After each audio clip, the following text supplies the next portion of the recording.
This is Jeremiah chapter 49 verse 7. Concerning Edom, thus saith the Lord of hosts, is wisdom no more in Teman? Is counsel perished from the prudent? Is their wisdom vanished? Flee ye, turn back, dwell deep, O inhabitants of Dedon. For I will bring the calamity of Esau upon him, the time that I will visit him. If grape gatherers come to see thee, would they not leave some gleaning grapes? If thieves by night, they will destroy till they have enough. But I have made Esau bare. I have uncovered his secret places, and he shall not be able to hide himself. His seed is spoiled, and his brethren and his neighbors, and he is not.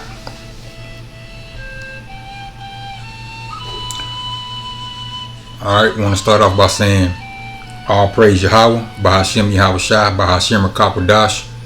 I want to make sure I give double honors to the apostles and the elders of Great Millstone, and all the Akim laboring in the work, pushing out the truth. Shalom to the hopeful elect. We hasten for the return of Hamashiach, Yahweh Shai, and the establishment of righteousness on earth, and the destruction of this wicked kingdom. Alright. That was Jeremiah chapter 49 verse 7. First of all, before I get started, as always, I'm not a member of Great Millstone. That's my disclaimer. But I make that disclaimer just to let you know, just in case I go off on any scripture or go off in any way. I don't want the ministry to be blamed. But those are the brothers that I listen to and I learn from. Also, when I make these lessons, I'm speaking to you so-called Negroes, Latinos, and Native Americans. You are the descendants of Abraham, Isaac, and Jacob, the children of the covenant, the children of the promise. You are the true Israelites. Now, we're also scattered throughout the four corners of the earth. You know, we're gathered into every nation, so you're going to have some of us that look like the other nations. But for the most part, all 12 tribes are here in America, which is Babylon the Great. And Babylon the Great is run or governed by Esau, Edom. Esau is the end of the world, and Jacob is the beginning of it that followeth. And we're hastening the return of our Savior, Yahweh Shai, Hamashiach, and we're looking for this kingdom to go down. We're not going to bring it down. He's going to bring it down. But once he brings this kingdom down, then the kingdom of heaven will be established, and therefore righteousness on the earth. You know, putting an end to this wicked vibration that Esau, Edom has spread throughout the world, because that's who is running the world, Esau, Edom, the so-called white man. Also, the name of the Father is Yahweh, and the name of the Son is Yahweh Shai. So we say all praise Yahweh, Bahashem, Yahweh Shai, in the name of the Son, and the Holy Spirit is the Rakapodash. Alright, so this lesson, I kind of want to just, you know, play a few videos, but mainly focus on some of the history of, you know, the 1948ers and Israel becoming a state. Just going to read a few articles. Got a few videos I want to play, but I want to start out with this video. This is this video I'm about to play. It's from an Israeli, and I think it was back in 2015. I wasn't even searching for this video. I just happened to come across it and saved it and said I'll use it in one of my my lessons, and this is a fitting one. So we're gonna play this short video.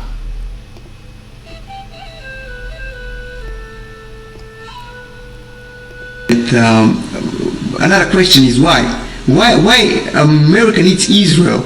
There is no oil like in other Middle Eastern countries. There's nothing they can be attracted to. But why do they do all these things? Why do they invest money, bring white people and so on, when they build their system of white supremacy, just like in America they build in Israel? Why? And I can tell you why. Because the true Jews, according to the Bible, you can check it in the Bible, you can read Job 30:30 and some other places, they have never been white. They have been people of color. And they have not stopped in Ethiopia. They were in Ethiopia, Sudan, and they have settled in West Africa. From West Africa, they have been taken as slaves to America. brothers and sisters, blacks of America, it's you. You are the true Hebrews. You are the true Hebrews from the Bible. America gonna do everything, gonna invest as much money as it has, gonna fight as much wars as they can, gonna invite as much weapons as they can just to hide this away from you. Gonna take Israel, gonna bring white people here and to tell you these are the Jews, gonna kill you, gonna kill Arabs, gonna mistreat white people like this guy, just to tell you this lie. That you are nobody and we are the Jews with all the history and so on. It has been deleted, your history. You don't know who you are. Don't forget about it. This is why America has been taking your history away, never to find out that it's all about you. I'm telling you this, please. I don't ask you to come to Israel and to start a revolution. I'm just asking you to start thinking this way, to believe me a little bit. Because I'm living in Israel and I'm part of this injustice. I really believe that people like me and you, we can bring the justice back. Thank you. That was pretty much it on that. Let's go back to Jeremiah 49. I mean, it was pretty straightforward. Now, anybody with a little bit of sense, of anybody who goes through the scriptures to search that thing out, it's evident that the so-called Negroes are Israelites. But it's not just the Negroes; it's the Latinos and Native Americans as well. Those were the northern kingdoms. They were taken down in the Assyrian captivity, and during the Assyrian captivity, they came over here.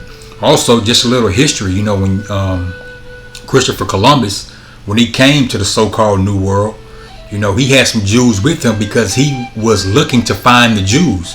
And, part of his campaign to receive endorsement, I think from Portugal, was that he stated he knew where the Jews were. And I think it's even in the movie, Christopher Columbus. And he knew that because of the prophet Ezra. And it tells you that in 2nd Ezra 13, that the northern kingdom, they after they were taken down by the Assyrians, they wanted to go to a land where never man have dwelt and practice their laws, statutes, and commandments there. And the Most High made a way for them.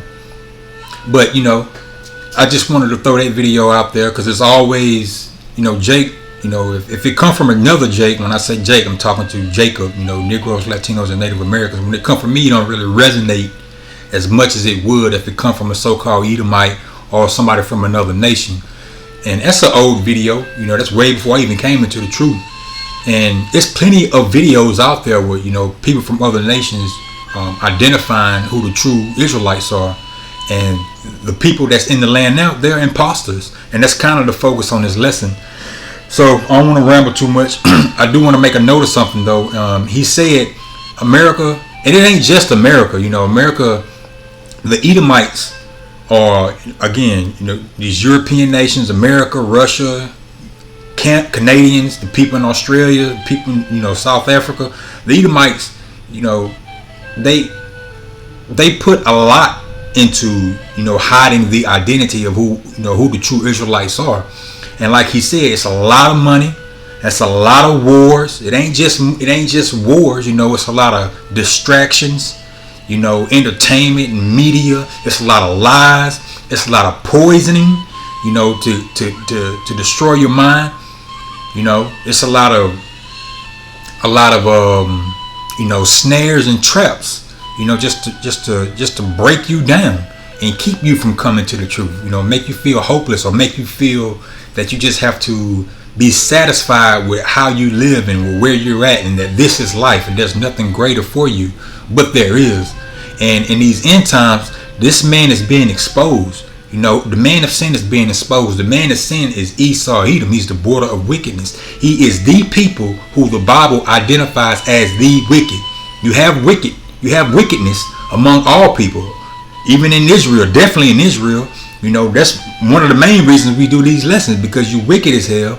We're trying to bid you to the marriage, pleading with you to repent, because the end is near. But also, one of the things that we know one of the great miracles, one of the great signs that the Most High say would happen is that this man would be delivered and he be revealed.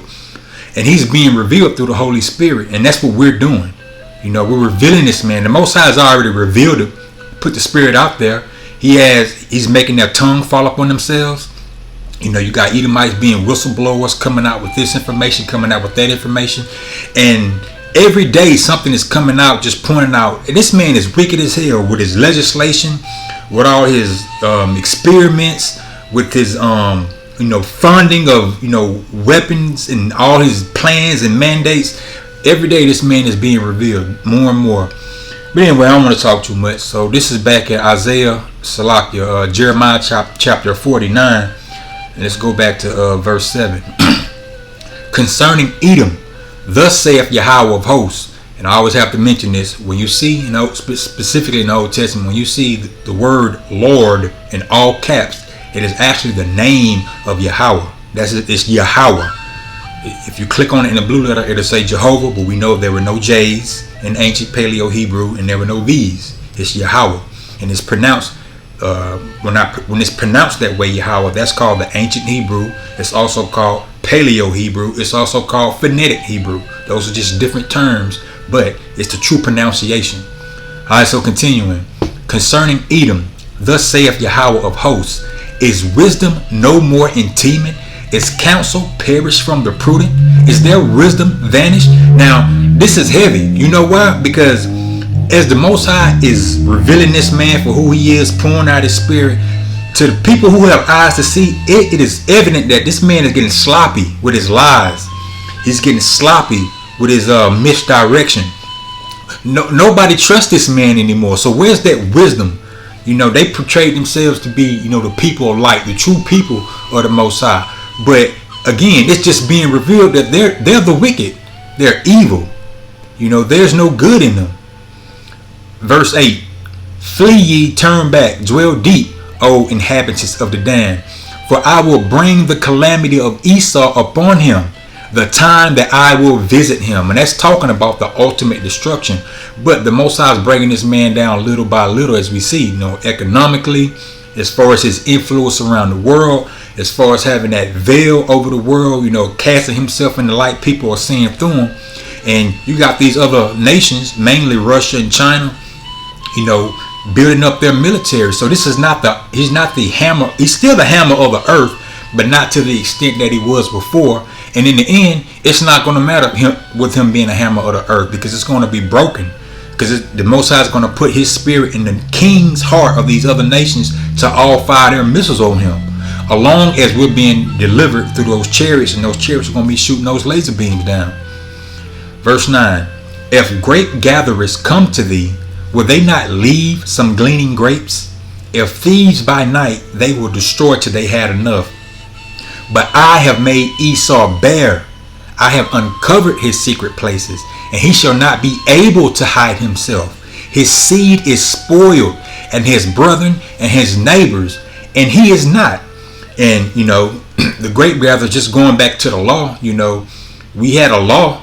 That's another thing why this world is so wicked. None of the ordinances are kept. Like you're supposed to have a Sabbath of the land, get a land rest. You're not supposed to, farm it, or just take trees from it, or whatever the case may be. You're supposed to give it a rest after a period of time. After 7 years, give it a period of rest. But this is just going back to some of the laws that we used to have. When we had fields, in our own land, when we had fields, we would gather 90% and leave 10% for the poor. So some people will always have something to eat. But the Most High is saying here, he's taking all the grapes. He ain't leaving none. And thieves will come in. They'll take till they got enough. But no, the Most High is making him bare. It's twofold. He's making him bare. He's uncovering his secret places, and ultimately he's going to destroy him. He's going to destroy him. Alright, so we play that video. Keeping that video in mind, let's go to Ezekiel 36. This is Ezekiel chapter 36, verse 5. And this is basically what the guy was talking about in the video. The scriptures say it there. This is verse 5. Therefore, thus saith Yahweh our power, surely in the fire of my jealousy I have spoken against the residue of the heathen, and against all Idumea. Idumea is just a Greek way of saying Edom, which have appointed my land into their possession with the joy of all their hearts, with despiteful minds, to cast it out for prey. And that's what the guy was talking about. You know, again, it's been a whole operation with them getting that land and portraying themselves to be the people of the Most High, but they're not.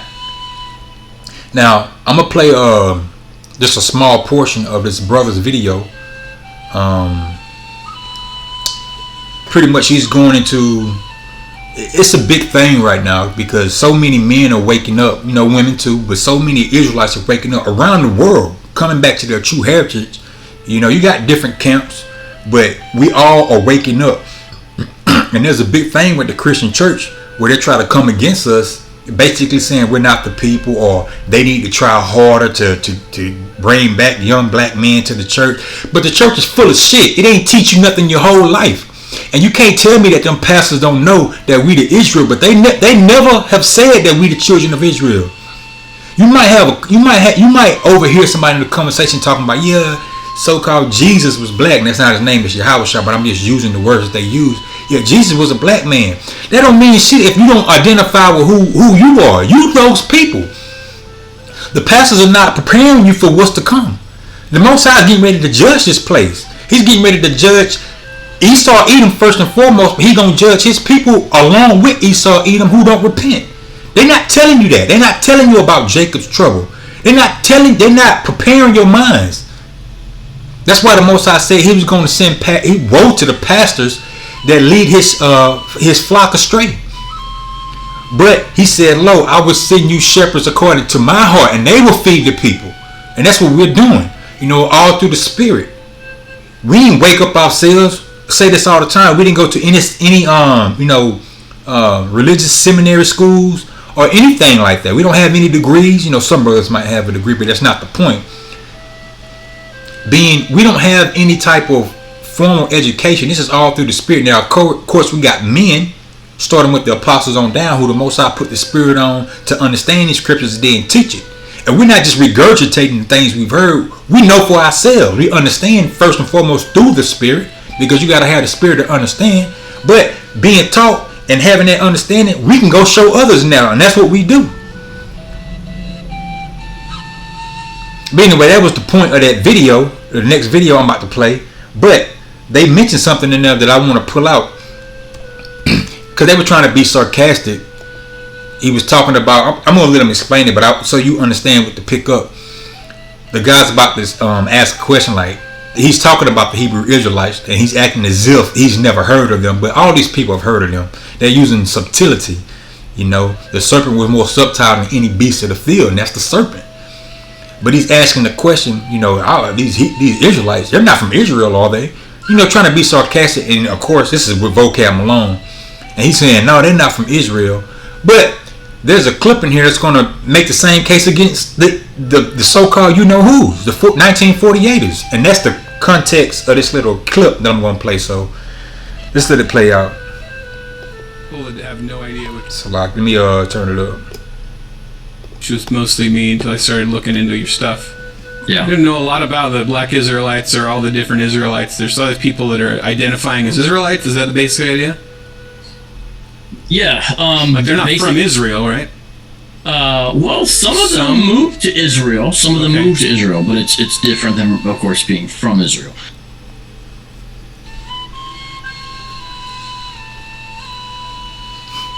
Yeah, like they're not from Israel, right?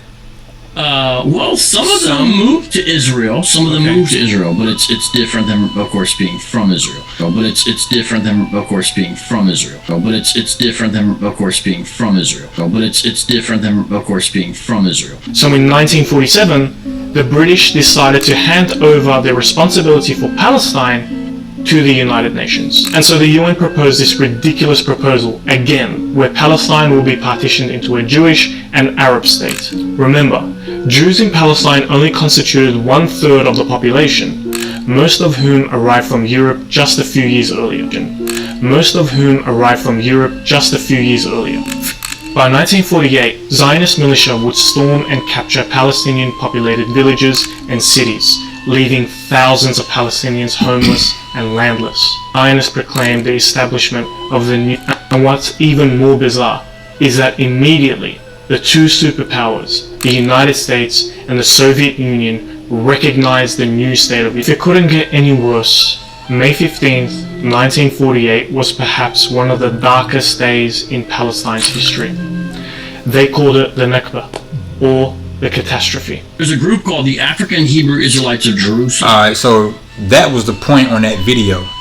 You know, the guy tried to make a comment. Well, not tried to make a comment. He made or asked the question rather. They're not from Israel, are they? Being subtle, you know, played it off as if he's never heard of them. And that's neither here or nor there. It doesn't really matter that much. I'm just pointing that out to show you the you know, how subtle you know, these people can be when they make these talking points. And if you're not careful, you get drawn into the bullshit that they're spewing. But Vocab Malone was the guy in the little hat that responded saying, well, no, they're not from Israel, but you had some that did move there. And, you know, that's a whole nother story. But he made the statement, they're not from Israel, they moved there. And that's exactly where I want to take the rest of this lesson. Now, in this clip, as the other guy came in and was speaking, you could tell that the clip was forwarded, or there was an insert of another video that just explained in 1948. Now, in that clip, you may have saw Proposition 181. So I saw that and I went and looked it up, and we're going to read that now.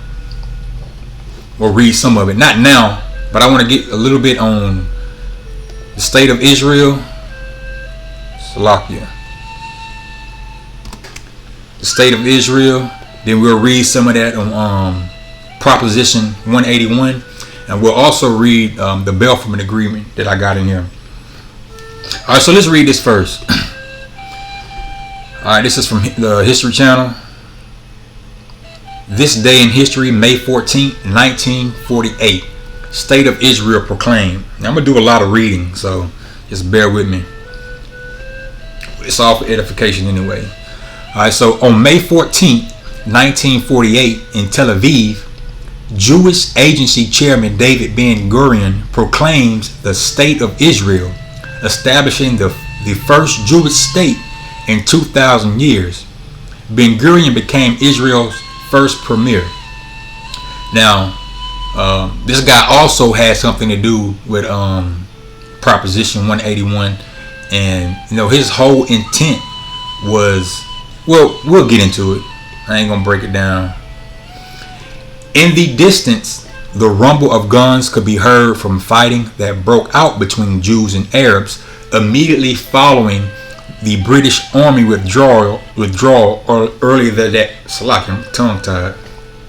In the distance, the rumble of guns could be heard from fighting that broke out between Jews and Arabs immediately following the British Army withdrawal earlier that day. So what was going on after World War I? British occupied that territory. You know, it was part of an agreement. Well, the territory that Germany had, Austria, and the Ottoman Empire, and the Ottoman Empire had that territory. So the British pretty much had that territory. It was theirs. They had they were already in the works with making agreements with the Zionist Jews. They were already in agreement, making an agreement with the Jews, going back to what's called the Belford Agreement, and we'll get into that. I'm just explaining what's going on here. That they would occupy that land until they were able to eventually build or set up the state of Israel so that they could move into this land. And these people are not from this land, but that was the whole idea, or the whole concept of what's going on here. So the British had already set a date on when they were going to withdraw. So basically, when they withdraw, that's when Israel, the Jews, the so-called Jews, stormed the Palestinians and they formally took control. And what the guy was mentioning was the ironic thing about it is that on that day when that happened, the United States and Russia immediately recognized the state of Israel, which goes to show you that this was all planned. And that's what the guy was talking about in the video. Well, he wasn't talking about this in the video, but when he mentioned the first video that we watched, but when he mentioned that there's so much money and bloodshed going into keeping you from knowing who you are. So that's what happened. So let's go on. In the distance, the rumble of guns could be heard from fighting that broke out between Jews and Arabs immediately following the British Army withdrawal earlier that day. Egypt launched an air assault against Israel that evening. Despite a blackout in Tel Aviv and the expected Arab invasion, Jews joyously celebrated the birth of their new nation, especially after word was received that the United States had recognized the Jewish state. At midnight, the state of Israel officially came into being upon termination of the British mandate in Palestine. The British mandate basically was they were already in the works, they were already in the talking, and I got another article that's going to explain that more. They were already in the talking of eventually having this state be set up, but they were not allowing those European Jews to immigrate in vast numbers to that land, and that was all by design because the Palestinians there, they were already in objection with the idea of them setting up a state anyway, because they're already living there. And if you're bringing in more people, it's basically international gentrification. You're bringing in these European Jews, and they're not even the real people. You're bringing in these European Jews to take our land, well, it's not their land either. You got the Arabs and the so-called, well, those are Edomites. They just come from the tribe of Amalekite. I'm talking about the so-called Jews. You got the so-called Jews and the Palestinians fighting over our land. But the scripture said it would be like that. But that's what was going on. So that British mandate was a restriction on how many European Jews could start to immigrate into that land. And it was by design, because if you had the influx of so-called European Jews moving into that land, you was going to have an uprising, and they had already had one with the Arab nation. Modern Israel has its origin in the Zionism movement, and Zionism is basically the idea or concept of people who identify with Jews to move back into the land. It's gentrification. We're encouraging y'all so-called Amalekites to come back here to the land, but the more people there, they have the more right, they have more right to their agenda. Alright, so modern Israel has its origin in the Zionism movement, established in the late 19th century by Jews in the Russian Empire, who called for the establishment of a territorial Jewish state after enduring persecution.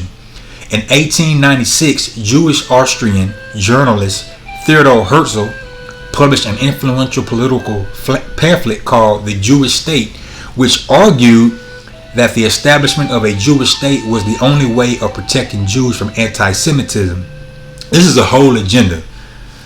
Herzl became the leader of Zionism, convening the first Zionist Congress in Switzerland in 1897.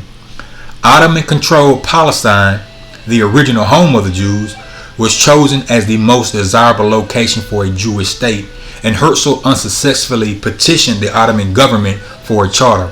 Now, when it says the original home of the Jews, that is true. Now, you have to know some history, and I'm not going into this. Under John Hyrcanus, this is during the time of the Maccabees, during the Greek Empire. He had the Edomites convert to what's called Judaism, practicing the law, statutes, and commandments. So they practice Judaism, but they are converts. They're not the real people. just to, like I said, you can search that history up. So continuing, after the failed Russian Revolution of 1905, and another thing, I don't want to sidetrack too much, but it's important to know a little bit of history. When you go into the original Bavarian Illuminati, this was part of their agenda. Setting up the French Revolution, the Russian Revolution, setting up Zionism, communism. This was their whole mindset, their whole agenda, along with other things going on. But this is just a few, which were also Edomites, and that just goes back to that illumination. Illuminati just illuminated ones, and they received that illumination, but their wisdom and their sorcery has deceived them. You go to Isaiah 47, chapter 47, it'll tell you that. So after the failed Russian Revolution of 1905, growing numbers of Eastern European and Russian Jews began to immigrate to Palestine, joining the few thousand Jews who had arrived earlier. The Jewish settlers insisted on the use of Hebrew as their spoken language with the collapse of the Ottoman Empire during World War I. Another thing, these so-called Jews, they weren't speaking Hebrew. There was a man by the name of Ben Gurion who taught them how to speak Hebrew, which is, and they got that from the Arab. They just determined that the Arab is the closest thing to the ancient Hebrew. Which you have Paleo Hebrew, which is not hard to understand, but they put their own little twist on it, which we call Yiddish. It's no different than us speaking English today in America versus how they speak English right now in Europe, or England, so to speak, in England. Even those two differences compared to how they spoke ancient English. That's how, that's one of the things we try to, make you understand the name of the Most High is Yahweh, the name of His Son, Yahweh Shai. But I just threw that in there since they mentioned, going back to the Hebrew as their language. The Jewish settlers insisted on the use of Hebrew as their spoken language with the collapse of the Ottoman Empire. Another thing you got to mention, a lot of those people now, you do have some actual, Jews, like Israelites, who go back to Abraham, Isaac, and Jacob through the lineage of their father. You do have some scattered over there, but for the most part, that place, that region was taken over. The northern tribe was scattered. You still had some over there, but scattered for the most part. The southern tribe, or southern kingdom rather, was scattered as well. You still had a few, here and there. And then you had these other nations take over that place. And again, going back to John Hyrcanus, you had a big portion of Judaism practicing Edomites, along with other nations. So you had the Ottoman Empire over there. Just these are just things to keep in mind of how this confusion has taken place, and that's what Babylon is. It just means confusion. It goes back to Babel, which means confusion, the city of confusion, and that's what Esau Edom has done, is confuse everybody with lies on purpose, to keep people from the truth. But again, as we read in Isaiah 49, the Most High has made Esau barren these last times. Alright, so continuing, Britain took over Palestine. Let me go back to that. Let me go back to the second sentence. The Jewish settlers insisted on the use of Hebrew as their spoken language. With the collapse of the Ottoman Empire during World War I, Britain took over Palestine. In 1917, Britain issued the Barefoot Declaration. So we're going to read that after in the next article. Although protested by the Arab states, the Barefoot Declaration was included in the British Mandate over Palestine, which was authorized by the League of Nations in 1922. Because of Arab opposition to the establishment of any Jewish state in Palestine, British rule continued throughout the 1920s and 30s. So basically, they were pushing this idea out there of there being a Jewish state forming. The Arabs were completely against it. So the British just held that place. That's all they did. They occupied that place until time progressed where they could set up the state of Israel. And one of the caveats, or one of the main, and that's what the mandate was. And it was all fluff. It's just all paperwork. And one of the main things that, or not one of the main things, the main thing that helped establish British releasing occupation of that area and allowing the Jewish state to come into existence was that they had an agreement with America, that America said, hey, well, not America, but British said, hey, America, if these Arabs, buck up against us again, we want to make sure you got our back. And America did. And we're going to find out why with some more reading. Not in this article, but we'll find out why. Alright, so beginning in 1929, Arabs and Jews openly fought in Palestine, and Britain attempted to limit Jewish immigration as a means of appeasing the Arabs. And that's what the mandate was. It was called the White Paper Mandate. As a result of the Holocaust in Europe, many Jews illegally entered Palestine during World War II. Jewish groups employed terrorism against British forces in Palestine, and the reason they were doing that because they thought that the British, they had an agreement that the British were going to allow them through time to occupy and set up that state. But the British was having their hands filled trying to keep the Arabs from bucking up. So these Jewish groups were trying to force the British's hand into, releasing that occupation and stopping that mandate so they can all, come to that land. But again, the British didn't really have any backup at that time until America joined in, and then that's when it all happened. Jewish groups employed terrorism against British forces in Palestine, which they thought had betrayed the Zionist cause. At the end of World War II in 1945, the United States took up the Zionist cause. Britain, unable to find a practical solution, referred the problem to the United Nations, which in November 1947 voted to partition Palestine, split up Palestine to the Palestinian state and to what you call now the state of Israel. The Jews were to possess more than half of Palestine, although they made up less than one half of Palestine's population. And that's what the guy in the video was talking about when he was explaining the 1948ers. So when I say the guy, you got the first two that were in the main video. Then you had the guy speaking that was in that was part of the insert of the video. I'm talking about him. When he was talking about they made up 1/3,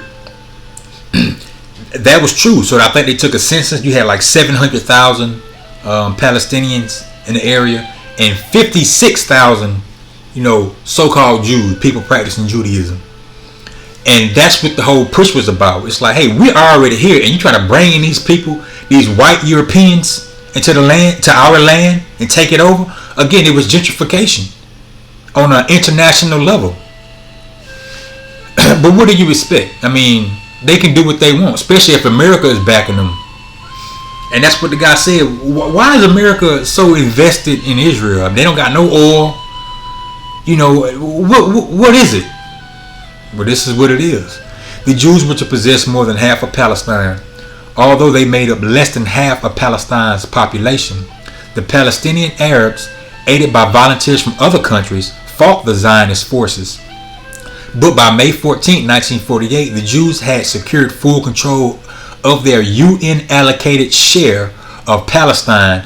Again, UN allocated. United Nations gave them to determine it was theirs. Full control of their UN allocated share of Palestine and also some Arab territory. Now, how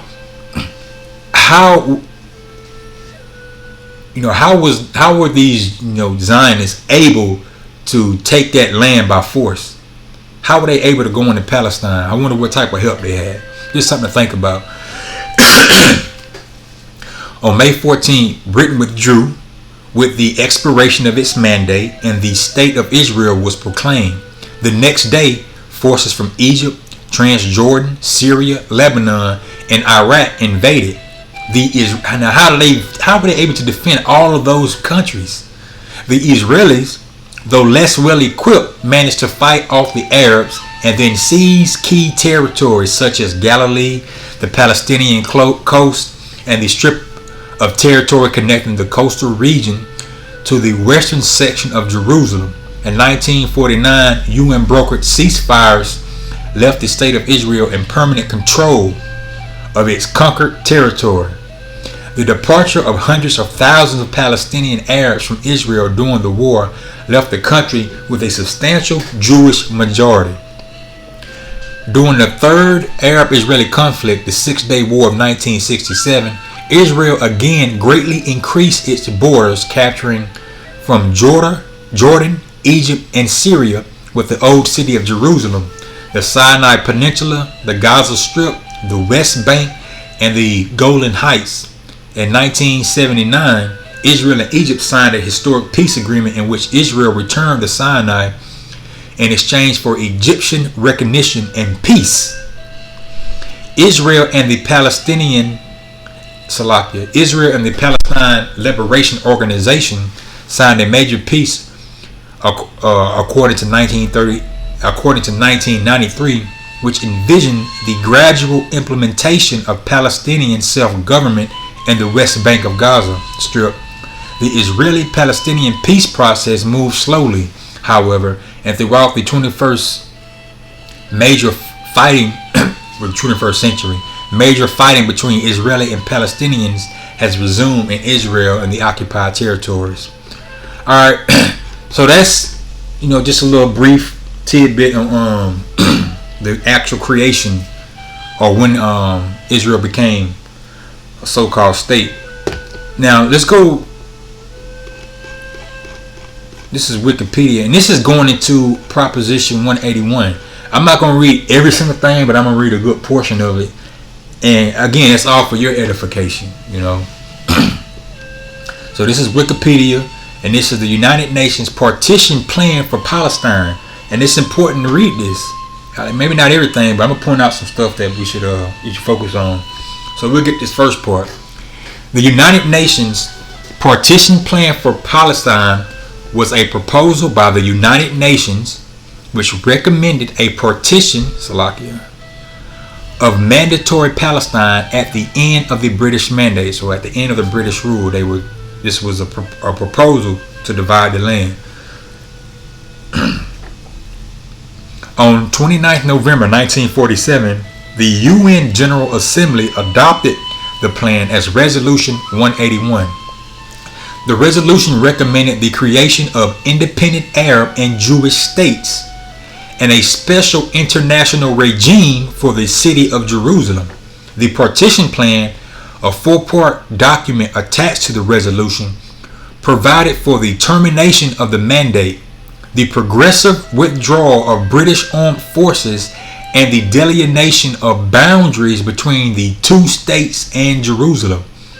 Part 1 of the plan stipulated that the mandate would be terminated as soon as possible, and the United Kingdom would withdraw no later than 1 August 1948. The new states would come into existence 2 months after the withdrawal, but no later than October 1st, 1948.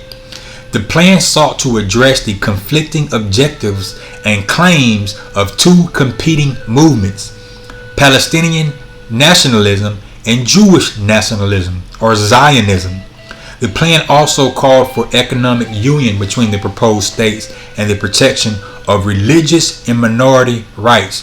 Now that phrase right there, that goes back to the Belford Agreement, which when we read the Belford Agreement next, it's going to highlight that. But again, it wasn't honored, as no contracts with Esau or Edom are honored. They break all their contracts. They break all their covenants. The plan devised in cooperation with Jewish organization was accepted by the Jewish Agency for Palestine, despite dissatisfaction over territorial limits set on the proposed Jewish states. So originally, and again, they knew it was going to be progressive. So originally, they just weren't satisfied with the original partition, or the original amount of land. Arab leaders and governments rejected it and indicated an unwillingness to accept any form of territorial division, which, makes sense, which any nation or group of nations would do. Arguing that, but this is Esau Edom we're talking about, arguing that it violated the principles of national self-determination in the UN Charter, which granted people the right to decide their own destiny.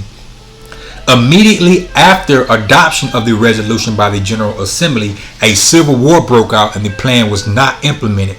So the plan wasn't implemented then because that civil war broke out between the Arabs and the Jews. Alright, so let's read this background.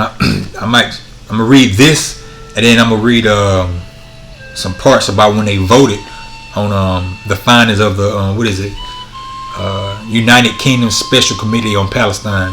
Alright, so this is a little background on what was going on. The British administration was formalized by the League of Nations under the Palestine Mandate in 1923. So 1923, it was already in the works. It was actually in the works before this, but this is when this became official, the British administration. Alright. As part of the partitioning of the Ottoman Empire following World War I, the mandate reaffirmed the 1917 British commitment to the Belford Declaration. So we're going to read this, then we're going to read to the Belford Declaration, and it'll tie in together. For the establishment in Palestine, and remember, look at the date. Again, this was already in the works, and I'd have to find the resources for this. I've heard this a number of times, that the Jews had, the so-called Jews, so-called Jews in Europe, the converts, and the Edomites, the other Edomites, they're all Edomites, had already planned to come take our land and claim it as their own. And again, I have to find it. I have to find the actual sources myself. But I'm just telling you what I've heard, And they originally went to Germany and the Germans to make an agreement that, hey, we will fund the war. We will fund you if you promise that if you win, you give us that land. And they rejected it. So they went to the British and said, we'll make sure you win this war against Germany. They were playing both sides. I'm talking about the international bankers, the Jewish bankers, that we'll make sure you win this war, if you promise to give us that land. And that's where the Barefoot Agreement or the Belford Declaration comes in. And the British said, okay, well, how you going to do that? And the bankers said, we'll get America involved. We guarantee to get America involved, and then you will win. And that's exactly what happened. Again, I got to find these actual resources myself so I can put it into a lesson. But just food for thought. Alright, let me continue. Let me read that sentence again. The British administration was formalized by the League of Nations under the Palestine Mandate in 1923 as part of the partitioning of the Ottoman Empire following World War I. The mandate reaffirmed the 1917 British commitment to the Belford Declaration. That was that commitment for the establishment in Palestine of a national home for the Jewish people, with the prerogative to carry it out. A British census of 1918 estimated 700,000 Arabs and 56,000 Jews. In 1937, following a 6-month-long Arab general strike and armed insurrection, which aimed to pursue national independence and secure the country from foreign control. So at this same time, you had the Arabs trying to seek control from the British. After they took, after the Ottoman Empire, they were basically saying, the Ottoman Empire has been officially taken down. We can form our own independence. We don't need some foreign country, Great Britain, being over us. But the British were holding, possession of that land. When I say, not what's the word?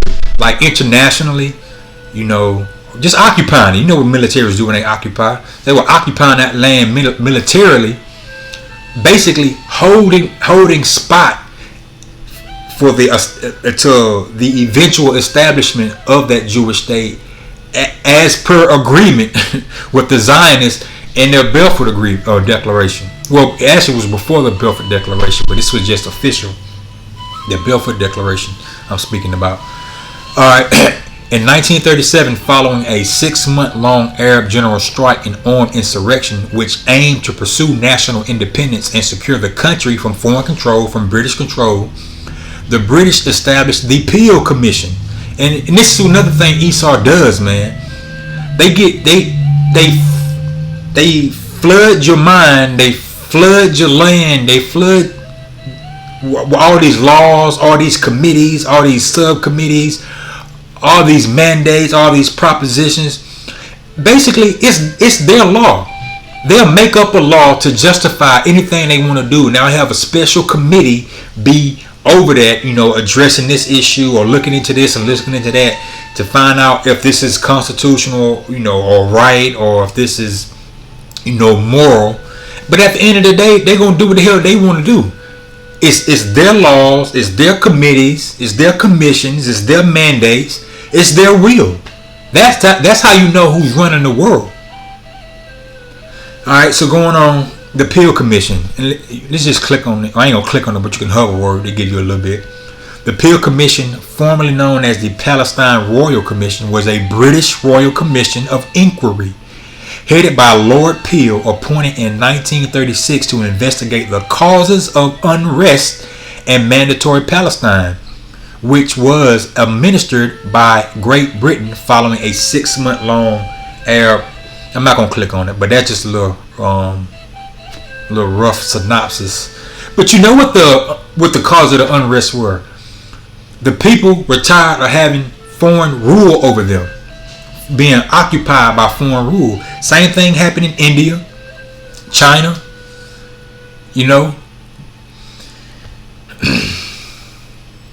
Alright, so where we at? Alright. The commission concluded that the mandate had become unworkable and recommended partition into an Arab state linked to Transjordan, a small Jewish state, and a mandatory zone, to address problems arising from the presence of national minorities in each area. It suggested a land and population transfer involving the transfer of some 225,000 Arabs living in the envisaged Jewish state, and that just means like to envision. Envisage, that's how you pronounce it, but it just means to envision. So the land that they envisioned to be the Jewish state, they had 225,000 Arabs who are living there be moved from there. And listen to this. Let me read that sentence again. To address this problem arising from the presence of national minorities in each area. So they're making it seem like you got minority. Well, it is, but they're blowing it way out of proportion. So you got different groups in each area. So this is basically what it's saying. To address the problem arising from the presence of national minorities in each area, the suggested land and population. It suggested a land and population transfer involving the transfer of some 225,000 Arabs living in the envisaged envisioned Jewish state, and 1,250 Jews living in the future Arab state. So you had 225,000 Arabs living in the envisioned Jewish state, and you had 1,250 Jews living in the envisioned Arab state. And they were going to transfer them to make this all Israel or Jewish, so to make this all Jewish and make this all Arab or Palestinian. A measure deemed compulsory in the last resort to address an economic problem.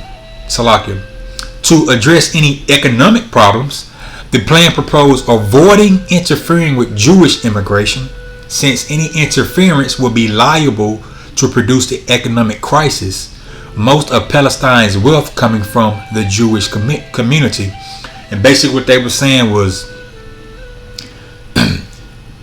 because you're transferring all these Arabs to this land, and this few amount of so-called Jews to this land, don't stop the immigration from the European Jews to come in, because you're going to have a imbalance in population, mainly on the Jewish part, and the Arabs, they won't be able to make any money because they're doing business. That was the idea. That's what they're saying right here.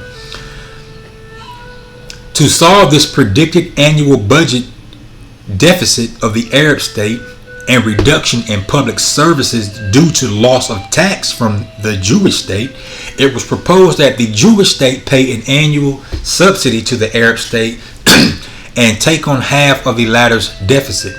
The Palestinian Arab leadership rejected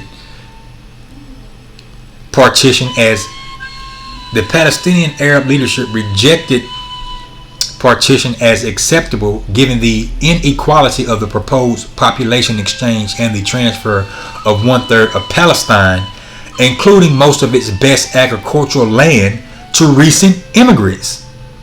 And of course they will reject that, to say, hey, we'll take on half your debts and we'll pay you a subsidy, because they can do that. They got the money to do that. They got the money to fund the wars. They had the money to make this happen. And it happened. But again, the Palestinian Arab leadership rejected partition as unacceptable, given the inequality in the proposed population exchange and the transfer of 1/3 of Palestine, let's do this next part, including most of its best agricultural land, to recent immigrants. The Jewish leaders, Chaim Weizmann and David Ben Gurion, this was the guy we read about who became the first premier of Israel. Salakia. This is the guy, David Ben Gurion was the first premier. So let's just click on this, not click on it, but hover over it. Chairman Azriel Weizmann was a Russian-born biochemist, Zionist leader, an Israeli statesman who served as president of the Zionist organization and later as the first president of Israel. This is the first president. The other guy was the first premier. He was elected on February 16, 1949 and served until his death in 1952. All right. And we're just hovering over just so you get a little synopsis of who these people are. David Ben Gurion was the primary national founder of the State of Israel and the first prime minister of Israel. Adopting the name of Ben Gurion in 1909, he rose to become the preeminent leader of the Jewish community in British-ruled Mandatory Palestine from 1935 until the establishment of the state is probably what it say. Alright, so here we go. The Jewish leaders, Chairman Weizmann and David Ben Gurion, persuaded the Zionist Congress to lend provisional approval to the Peel recommendation as a basis for further negotiations. Listen to this. In a letter to his son in October 1937, Ben Gurion explained that partition would be a first step to possession of the land as a whole.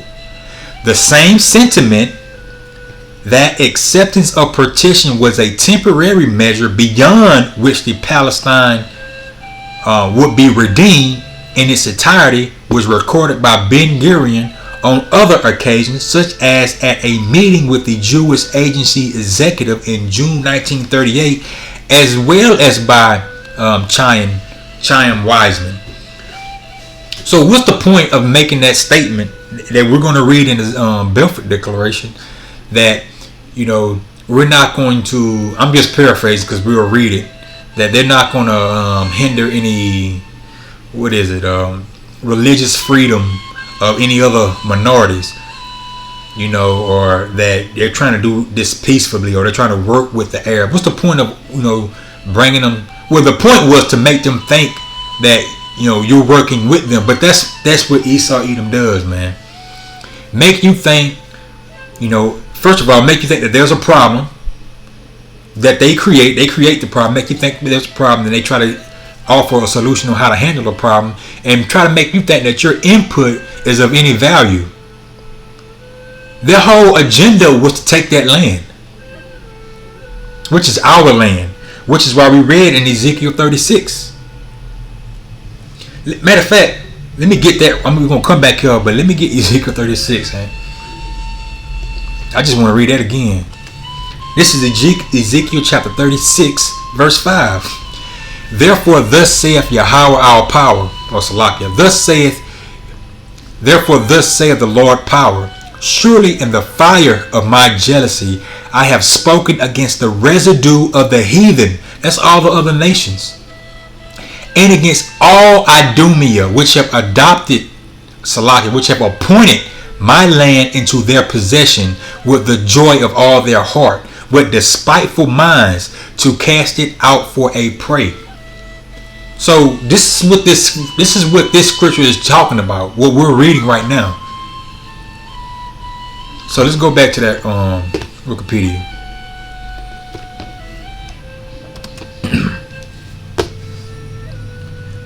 Alright, we stopped off here, so let's read on down to the end, and then we're gonna go to some of these so, you know, after that Proposition 181 was rejected, they set up what's called the United Nations Special Committee on Palestine to, you know, look up, or what they call search findings on the territory as far as population, you know how you know things would turn out economically, and a whole bunch of other stuff. I'm not gonna go read it. You know, you can read it if you want to find out all the things they found. And then they did a vote on their findings.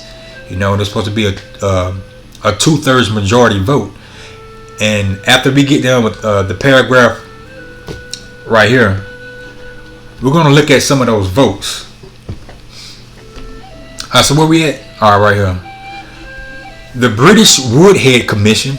Another commission. Let's see what this is.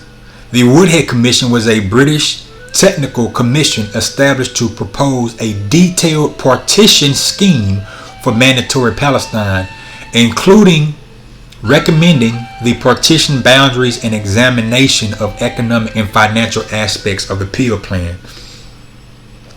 Was set up to examine the practicality of partition.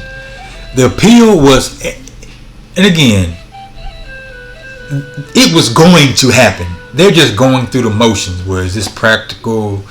How's it going to affect the Arabs? Maybe we don't need to do this way. Maybe we can do it this way. Or let's get the input of the Arab. It was going to happen, and it happened. One, because the Most High said it was going to happen. He said they was going to part our land. That's the main reason. But you know, these things play out on earth, and Esau Edom is a crook. He takes lands. You know, he heap it to him all people. He's never satisfied. That's Habakkuk chapter 2. You know, we might go get that. I just don't want to lose track. Alright, so the Peel Plan was rejected, and two possible alternatives were considered. In 1938, the British government issued a policy statement declaring that the political, administrative, and financial difficulties involved in the proposal to create independent Arab and Jewish states in Palestine are so great that this solution of the problem is impractical. Representatives of Arabs and Jews were invited to London. Why are they inviting the Arabs? In the hopes that the Arabs would be like, okay, yo, we agree with, you know, you sending these immigrants, these so-called white immigrants to the land that we've been living in. I'm not gonna say our land, because it's just the land that they've been living in, you know, since we were kicked out. But the scriptures do tell you that Jerusalem will be trodden down to the Gentiles until the time of the Gentiles be complete, be fulfilled. And we are going to get that.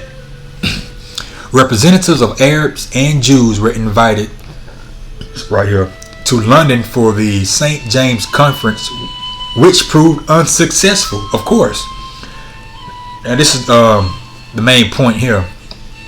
With World War II looming, British policies were influenced by a desire to win Arab world support and could ill afford to engage with another Arab uprising. The MacDonald White Paper, let's see what this is. That's what it is, the White Paper. This is when they were talking about immigration. The White Paper of 1939 was a policy paper issued by the British government led by Neville Chamberlain in response to the 1936-1939 Arab Revolt, Salakia. After its formal approval in the House of Commons on 23 May 1939, it acted as the governing policy for Mandate Palestine. It might explain it here, but basically the White Paper was pretty much a law limiting how many European Jews could immigrate into that land. Alright, so the MacDonald White Paper of May 1939 declared that it was not part of British government's policy that Palestine should become a Jewish state, sought to limit immigration to Palestine, and restricted Arab land sale to Jews because they were buying up all the land. And if they had allowed at that particular time, which they just end up doing anyway, if they had, and this is what, the Arabs, they weren't fools, they knew what was happening. That's why they kept rejecting all the proposals. However, the League of Nations Commission held that the White Paper was in conflict with the terms of the mandate as put forth in the past.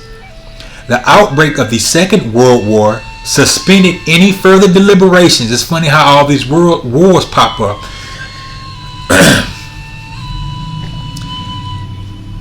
The outbreak of the Second World War suspended any further deliberations. The Jewish Agency hoped to persuade the British to restore Jewish immigration rights and cooperated with the British in the war against fascism. Ali Bet, this was, it'll say it. Ali Bet was the code name given to illegal immigration by Jews, most of whom were refugees escaping Nazi Germany and later Holocaust survivors, to mandatory Palestine between 1920 and 1948, in violation of the restriction laid out in the British White Paper of 1939. And you got to understand, man, you got to have eyes to see. They were secretly immigrating these people into the land while portraying the image of trying to find some solution, also backing them militarily. And I learned in high school that I don't know about all, but a large portion of military funding of Israel comes from America. I have to look up the statistics on that, but it was happening that whole time. So that's what the Aliyah Bet was, or Ali Bet, was organized to spirit Jews out of Nazi-controlled Europe, despite the British prohibitions. The White Paper also led to the formation of Leah, a small Jewish organization opposed to the British, and that's where you get those Jewish that were, so-called Jewish people that were in opposition against the British, because they felt like the British had reneged on their deal to give them that land and to allow more people to immigrate in. All right, so right here, last paragraph. After World War II, in August 1945, President Truman asked for the admission of 100,000 Holocaust survivors into Palestine. But the British maintained its limits on Jewish immigration in line with the 1939 White Paper. So America was saying, hey, let more people go to Palestine, and the British saying, nah, we got to stay in line with our immigration limits. The Jewish community rejected the restriction on immigration, and organized an armed resistance. These actions and United States pressure to end the anti-immigration policy. Listen, these actions and United States pressure to end the anti-immigration policy led to the establishment of the Anglo-American Committee Inquiry. So let's hover over this. The Anglo-American Committee of Inquiry was a joint British and American committee assembled in Washington, D.C. on 4 January 1946.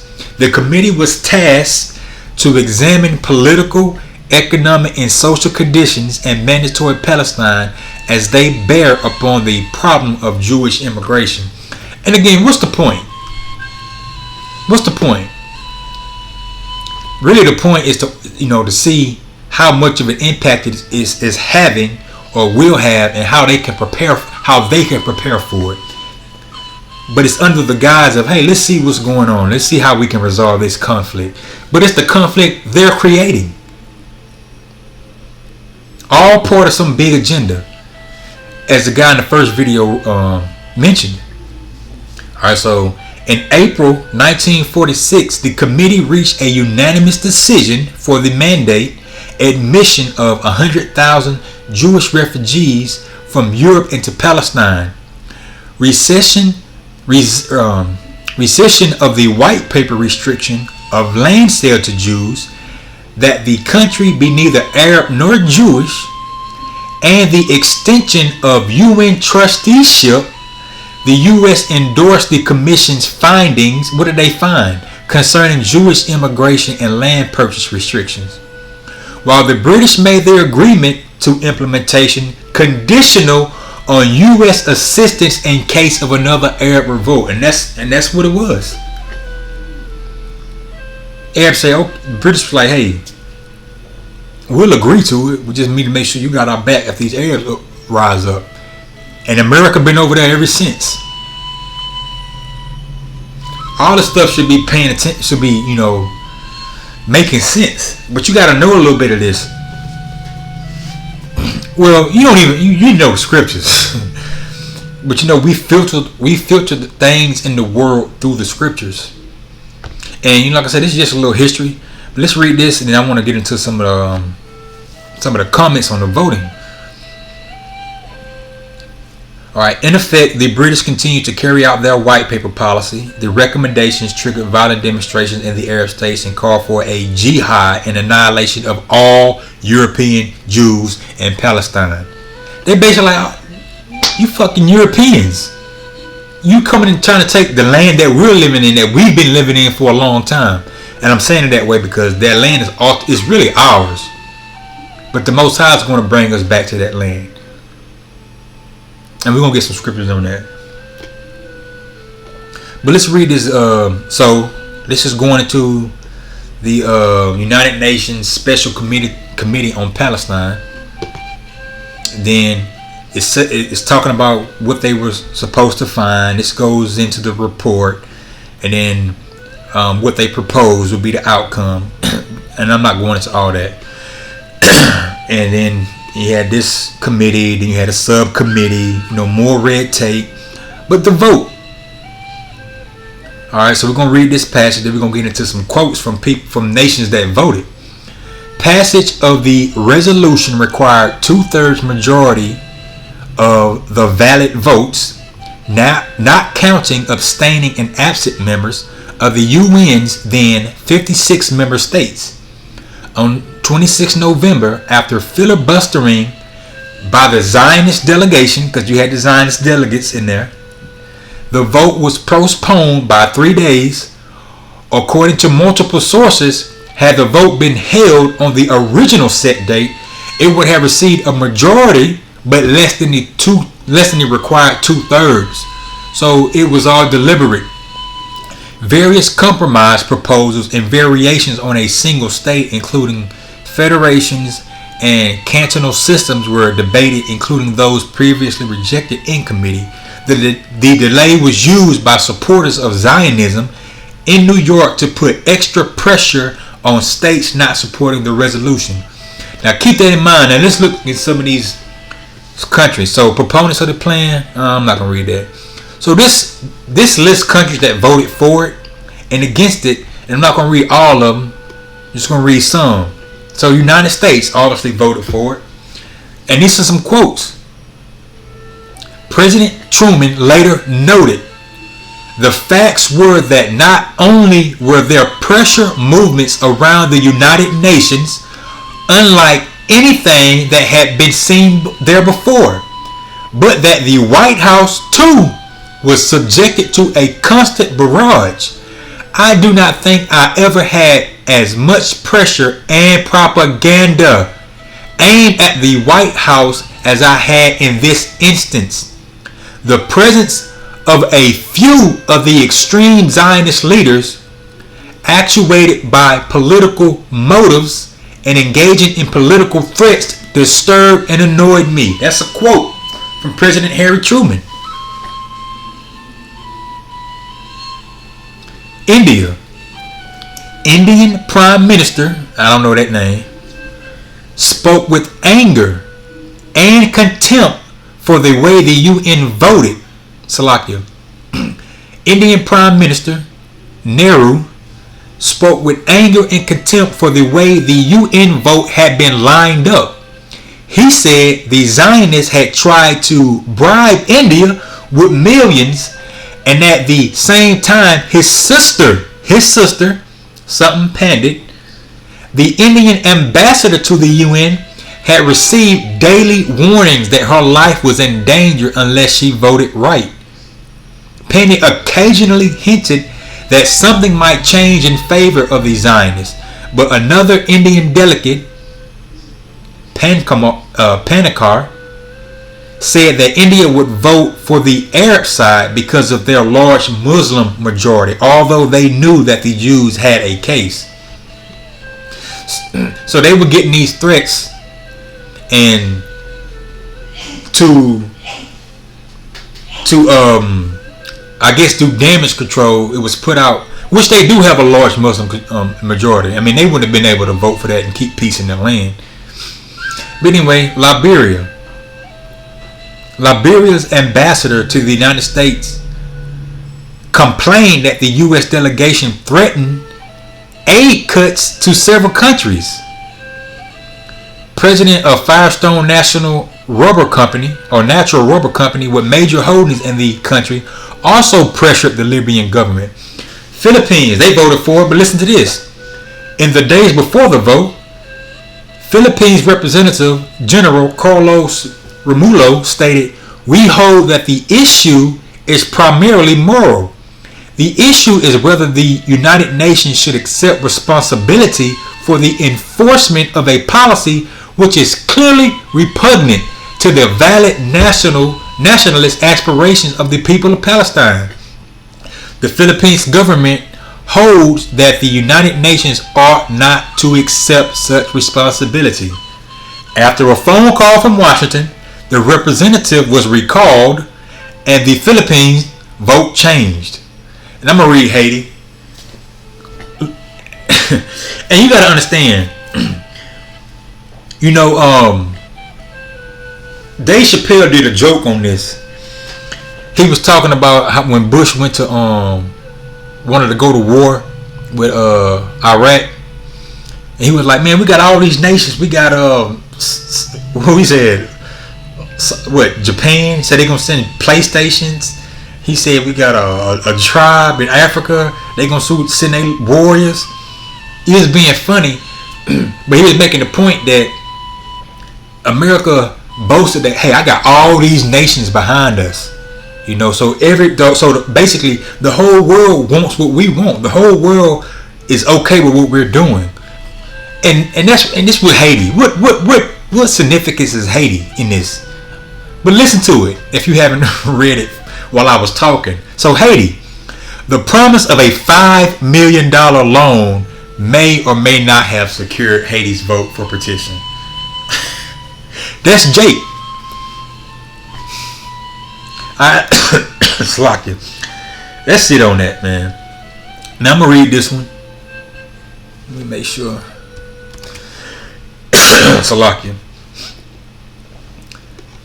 This is the Belford Agreement. I want to read all this, but I don't want this to be too long. I'll probably just end up reading it anyway. Alright, this is Al Jazeera. So more than a century on, the Barefoot Declaration explained. More than 100 years since Britain's controversial pledge. That's what you got to understand. It was a pledge. It was going to happen. All the things in between, the wars in between, hey, it just had to happen that way. And there's no... You hear a lot of Christians say that this happening was the fulfillment of prophecy. That ain't no damn prophecy. Matter of fact, let me hold on right quick, man. Let me get this is Jeremiah. Let's get Jeremiah 23. I just have to read this right quick. Moreover, the word of Yahweh came, Salakia. This is Jeremiah chapter 23.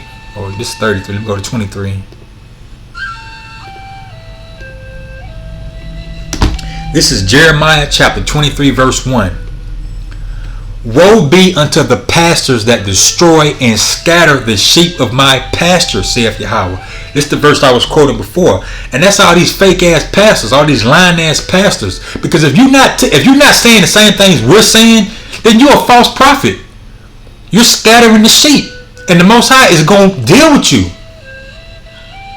You're leading the people astray. You're keeping those blindfolds over them. Now, the scripture said that was going to happen. But you're still going to pay for it. Jeremiah chapter 5. Verse 2. Therefore thus saith Yahweh, power of Israel, against the pastors that feed my people. Ye have scattered my flock and driven them away, and have not visited them. Behold, I will visit upon you the evil of your doing, saith Yahweh. And I will gather the remnant of my flock out of all countries whither I have driven them, and will bring them again to their folds, back into the remembrance. He said he's going to gather the remnant of his flock. The flock is Israel, but he's gathering the remnant. See, right now the Most High is only dealing with the remnant. It's only 1/3, starting with 144, which is part of the 1/3 of Israel, and they're scattered all over the world. But you got men all over the world and women waking up and bringing them back to the fold, bringing them back to the remembrance of who they are, bringing them back to the true understanding of the scriptures. And that's the Most High Spirit.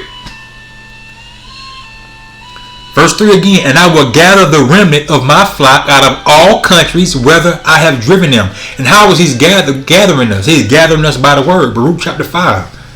Among other verses. That would just pop up in my head. Whither I have driven them, because the Most High scattered us because of our iniquities, because of our sins. That's why he drove us out of the land. That's why the heathens are in the land right now. And will bring them again to their folds, and they shall be fruitful and increase. And I will set up shepherds over them, which shall feed them. And they shall fear no more, nor be dismayed. Neither shall they be lacking, saith Yahweh. Feeding them what? Feeding the truth.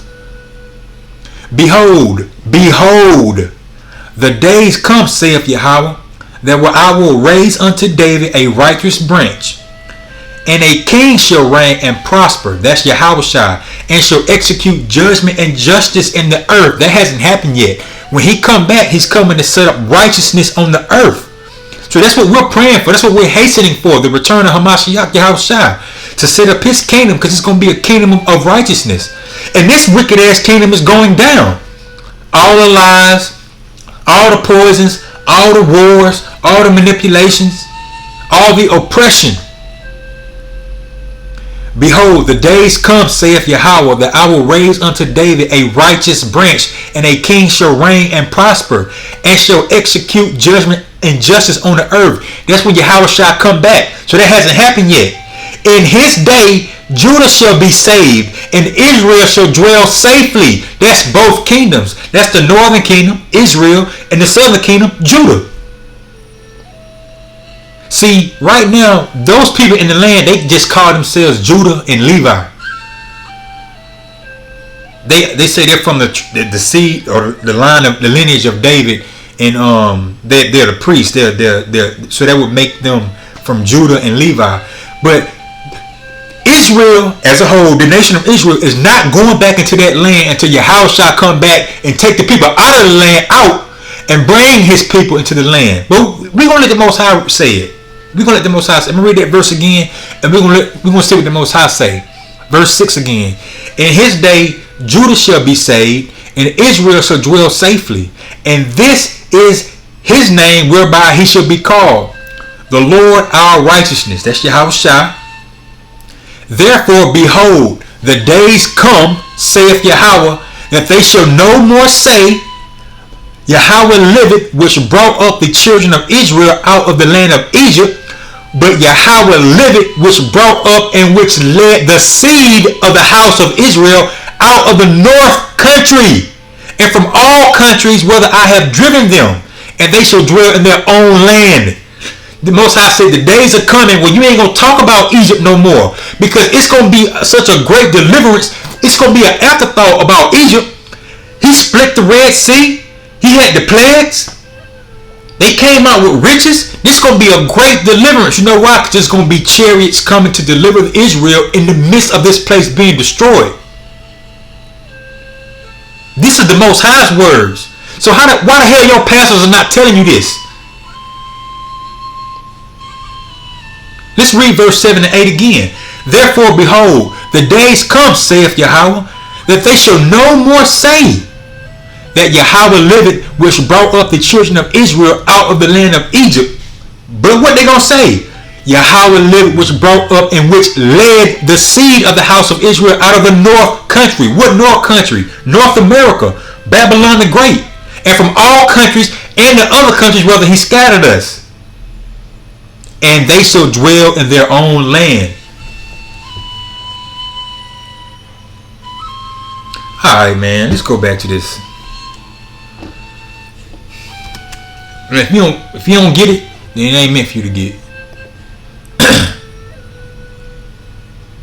Alright, so we're back about the Belford Declaration.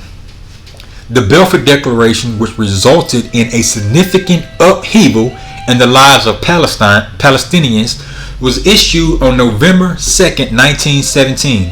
The declaration turned the Zionist aim of establishing a Jewish state in Palestine into a reality when Britain publicly pledged to establish a national home for the Jewish people there. Now you just read in Jeremiah 23. You read in Ezekiel 36 that the heathen, starting with Idumea, was going to be in our land. You just read in Jeremiah 23 that we're not going to go back into the land to the Most High, send Yahweh Shah back. He leads us into the land out of the North Country, North America, and all the other places he scattered us. Both kingdoms, both tribes. You know, for the most part, the Southern Kingdom is Judah, you so-called Negroes, Benjamin, and Levi, Jamaicans and Haitians. And you got other Caribbean nationalities, but for the most part, that's who the Southern Kingdom is. Because you know that the Southern Kingdom came on slave ships. And the Northern Kingdom will be the other tribes, you know, starting with Ephraim. That was the head of the Northern Kingdom. And again, they came over here during the Assyrian captivity. That's why we tell you, you Negroes, Latinos, and Native Americans, you are the 12 tribes of Israel. You know, the point of this is to get it to your thick head so you can repent and try, hopefully, you know, repent and the Most High have mercy on you and you escape the destruction that's coming. That's really the whole point. And we just bring out, you know, the scriptures and any other type of documentation, articles, to just drive the point home and filter it through the scriptures. Alright, let's read this paragraph. The pledge is generally reviewed, Salakia, the pledge is generally viewed as one of the main catalysts for the Nakba. And that's what the guy was saying. The Nakba is called the catastrophe. That's when the Jews in 1948 stormed the Palestinian area and took control over that. Salakia, let me drink right quick.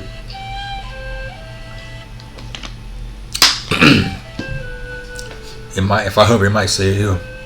No, you gotta click on it. The ethnic cleansing of Palestine in 1948 and the conflict that ensued with the Zionist state of Israel. See, they had to do that. They had to do it in that way. They couldn't just come and cleanse that area out like they did with the Native Americans and other nations in Africa, or like they did with the Aborigines. And I say Native Americans, that's tribe of Gad, because they didn't have nobody to fight for them. But see, these Arabs they were able to fight, maybe not to the military might or military level, but it still would have been a great war.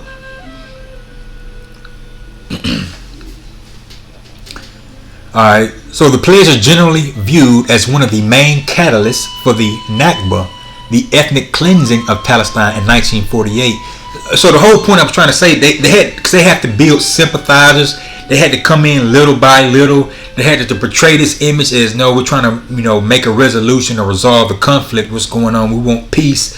You guys can live together. What can we do to broker some type of deal? When the whole point was to take that land, because they feel as if they control that land, they can somehow take back their birthright. And that's what it's all about, on a deeper level, man. You just got to understand that. Alright, so let me read that again because I got sidetracked. The pledge is generally viewed as one of the main catalysts for the Nakba, the ethnic cleansing of Palestine in 1948, and the conflict that ensued with the Zionist state of Israel.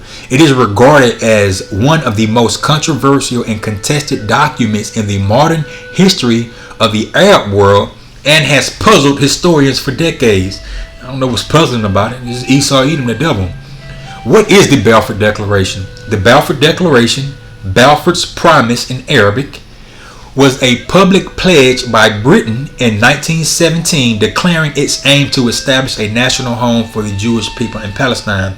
The statement came in the form of a letter from Britain's then Foreign Secretary, Arthur Balfour, addressed to Lionel Walter Rothschild, a figurehead of the British Jewish community. I ain't gonna even go into that.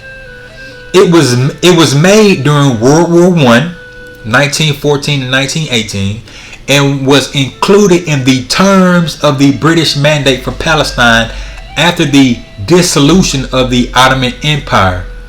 So it was part of the terms of, hey, when your occupation time frame is up for this, after the fall of the Ottoman Empire, you got to give us that land. The so-called mandate system set up by the Allied powers was a thinly veiled form of colonialism and occupation, and that's what it was. When has Esau Edom done anything different in the world? It's just that they spent a whole... See, the other shit they didn't have to cover up. They just came and murdered and killed. This they had to be a little bit slicker about it. And they had to put on the image to know we're the people. These are the real people.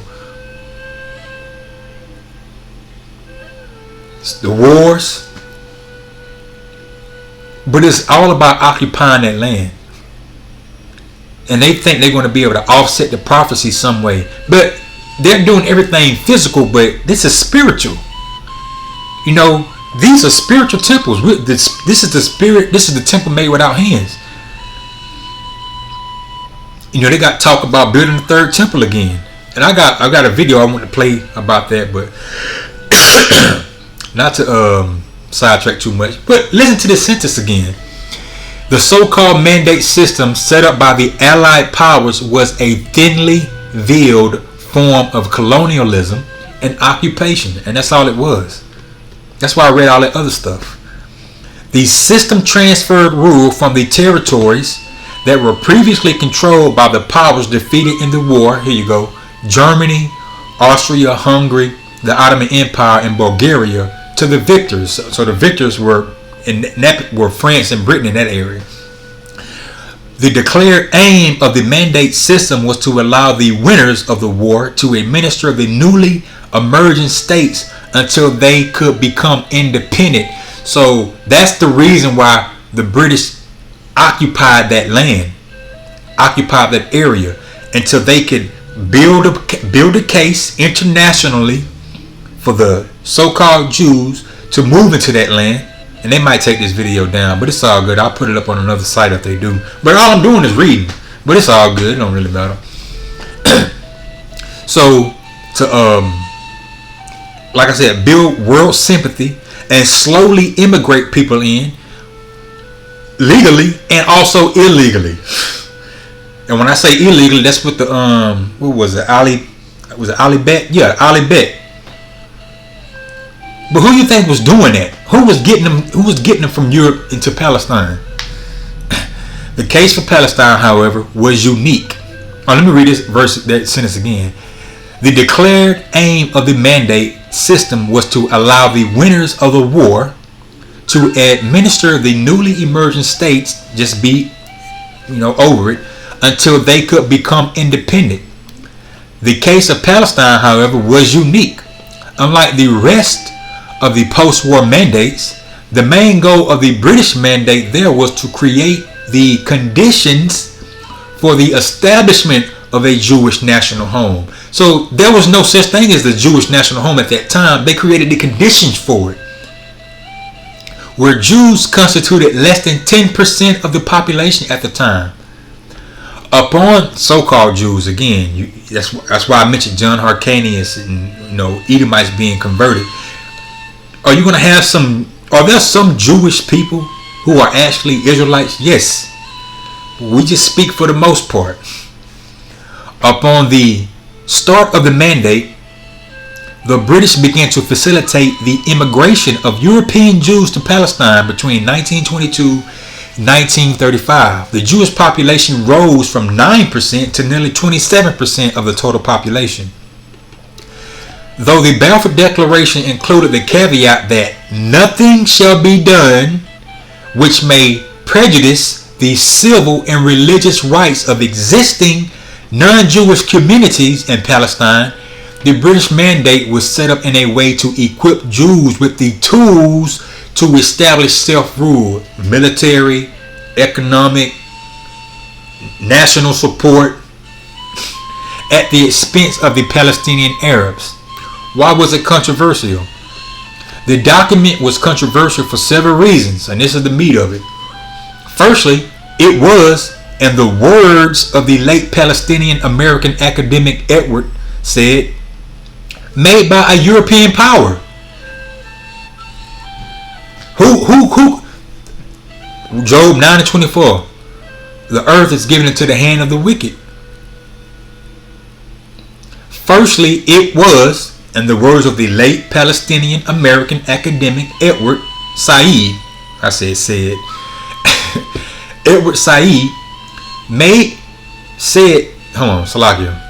that's Said. Firstly, it was, in the words of the late Palestinian American academic Edward Said, made by a European power, about a non-European territory, and a flat disregard of both the presence and wishes of the native majority resident in that territory. But again, what has Esau done differently? He went about it on an international one, because technology, media, newspaper, everything, information could circulate better. Also, they had people that had their back. But again, nobody had our backs. Nobody's taking up for us. But the Most High is gonna plead our cause. It's all good. In essence, the Belford Declaration promised Jews a land where the natives made up more than 90% of the population. Secondly, the declaration was one of three conflicting wartime promises made by the British. When it was released, Britain had already promised the Arabs independence from the Ottoman Empire in the 1915 Hussein-McMahon correspondence. That's why they was rebelling. That's why they had that the revolt. They were ready to be from up under foreign rule. the British being at that time, let alone, again, man, he don't keep his covenants. The British also promised the French in a separate treaty known as 1916 Sykes-Picot Agreement, or Picot Agreement, that the majority of Palestine will be under international administration, while the rest of the region will be split between the two colonial powers after the war. The declaration, however, meant that Palestine would come under British occupation and that the Palestinian Arabs who lived there would not gain independence. Finally, the declaration introduced a notion that was reportedly unprecedented in international law, that of a national home. The use of the vague term national home for the Jewish people, as opposed to state, because that's what it was, left the meaning open to interpretation. Earlier drafts of the document used the phrase the reconstitution of Palestine as a Jewish state, but that was later changed, obviously. That's where that sympathy come from, national home. Because if you say, hey, we just gonna create a state, let me continue. You can kind of see how and why things played out in world history, mainly modern world history. If you can read between the lines. In a meeting with Zionist leader Chaim Weizmann in 1922, however, Arthur Belford and then Prime Minister David Lloyd George reportedly said the Barefoot Declaration always meant an eventual Jewish state. Why was it issued? The question of why the Barefoot Declaration was issued has been a subject of debate for decades, with historians issuing different sources to suggest various explanations. Well, the main explanation is through the Bible, man. It's that birthright. It's just a spiritual battle was going on. And you know, the Apostle Tahar made this point. I watched this video either today or yesterday. He made a point, and I didn't you know, the fact that the Jewish people, so-called Jewish people, they you know, seemingly perform all the laws of the Torah, and you know, they're real, you know, strict on, you know, performing the laws. They have to do that. It goes beyond as far as them acting like the people. Now them Jews, they believe they are the people because they've been told that over all these years, and through, you know, through that that conversion that took place through with John Hyrcanus. Not even that. You can look up the Khazars. That was another big conversion. All right, but the point he made was that when you go back in history in the Bible, it's in 2 Kings chapter 17, when the Assyrians took the northern kingdom out of that land.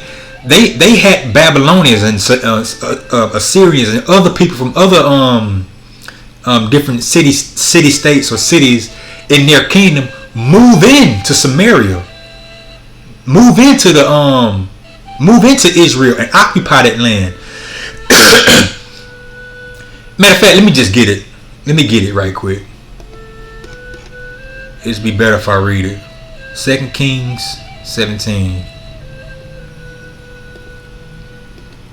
And you will understand why they keep those laws. It's physical, you know, and they truly believe they are. Not the elite. The elite, no, they have to, but they have to do that as well, because the Most High is not going to let them stay in that land and no laws be kept. All right, so I think it's about 24, 23. All right, so this is verse 22. For the children of Israel walked in all the ways, Salakia. This is 2 Kings chapter 17 verse 22. For the children of Israel walked in all the sins of Jeroboam, which he did. They departed not from them. Just a little brief thing. So after King Solomon died, the kingdom split. That's how you had the southern kingdom, which was Judah, and the northern kingdom was Israel. That's why when you read, or when we read in Jeremiah 23, and that's not the only place, but since we read that, it says Judah and Israel. Those are both kingdoms coming together. This is the land where we're oppressed together. Jeremiah 31. Judah and Israel were oppressed together. That's a future prophecy, but that's only happened here. No, there's no time in history where we were oppressed together. The Assyrians were taken away. I can't remember the time frame. I used to know it. Maybe 100 and something years first. Then the Babylonians came and took down the southern kingdom. But anyway, when the kingdom split, you had the northern kingdom, which was Israel. Jeroboam was the king of Israel, and Rehoboam was the king of Judah, the southern kingdom. So that's what it's talking about. For the children of Israel, that's the northern kingdom, walked in all the sins of Jeroboam, which he did, they departed not from them. 23. Until Yahweh removed Israel out of his sight, as he had said by all his servants the prophets. So the Most High reveals what's going to happen by his prophets. So that's what we say. We come out here and tell you what the Most High is going to do, as per his word. So was Israel carried away out of their own land to Assyria until this day. And the king of Assyria brought men from Babylon, and from Cuthah, and from Ava, and from Hamath, and from Sepharvaim, and placed them in the cities of Samaria instead of the children of Israel. And they possessed Samaria and dwelt there, and dwelt in the cities thereof. Let me see, I'm going to jump down. No, we continue with 25. And so it was at the beginning of their dwelling there, that they feared not Yahweh. Therefore Yahweh sent lions among them, which slew some of them. So they weren't doing any of the laws. Now, we're going to keep reading and find out. It'll make sense. And the Most High sent a plague of lions. Wherefore they spake to the king of Assyria, saying, the nations which thou hast removed and placed in the cities of Samaria know not the manner of the God of the land. They didn't know the Most High. They didn't know how to serve him, or how to keep his laws or statutes, or the bare minimum of what he required. That's what the point I want to. There's a bare minimum you have to do that you at least have to keep. Therefore he has sent lions among them, and behold, they slay them, because they know not the manner of the God of the land. Then the king of Assyria commanded, saying, carry thither one of the priests whom ye brought from thence. So he's commanded, get one of the priests from these Israelites, and let them go and dwell there, and let them teach them the manner of the God of the land. Then one of the priests whom they had carried away from Samaria came and dwelt in Bethel, and taught them how they should fear the Lord. Just one priest, how they should fear Yahweh.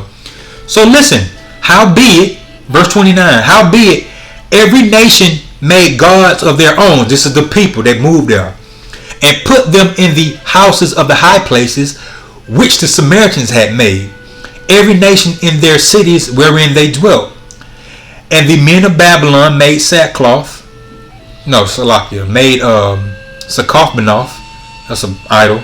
And the men of Cuth made Nergal, and the men of Hamath made Ashima, and the Avites made Nabaz and Tartak, and the Sepharvites burnt their children in fire to Ardamelech, and Anamelech, the gods of Sepharvaim.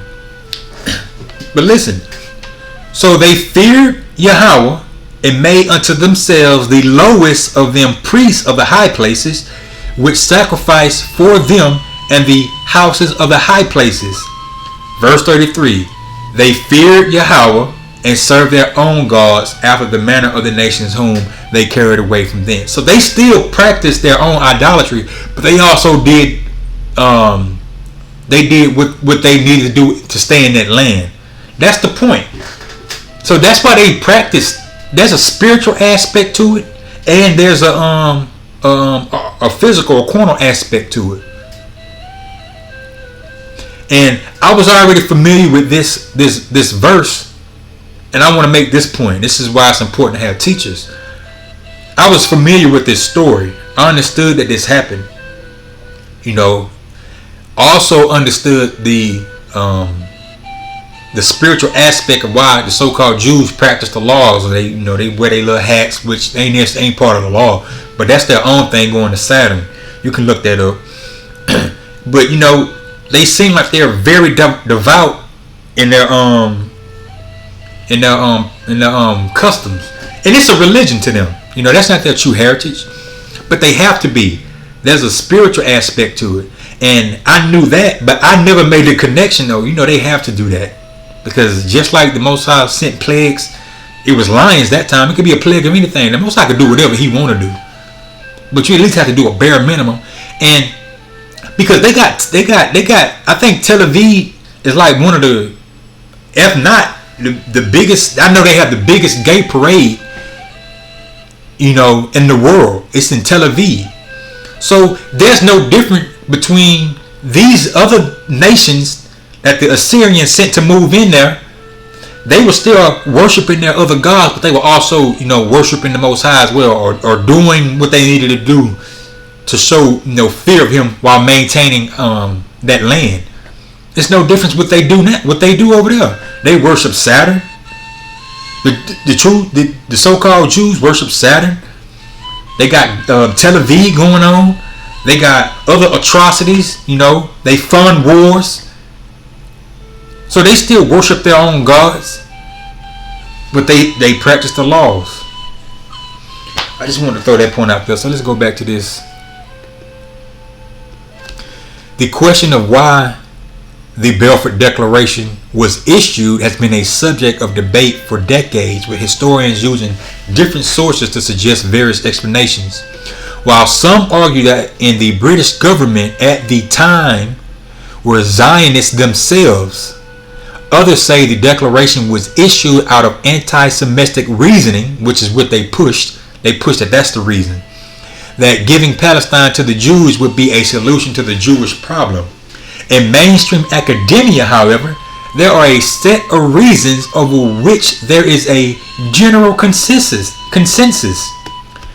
Control over Palestine was a strategic imperial interest to keep Egypt and the Suez Canal. When you use the right products and you build a suit correctly with the right techniques and the right balance.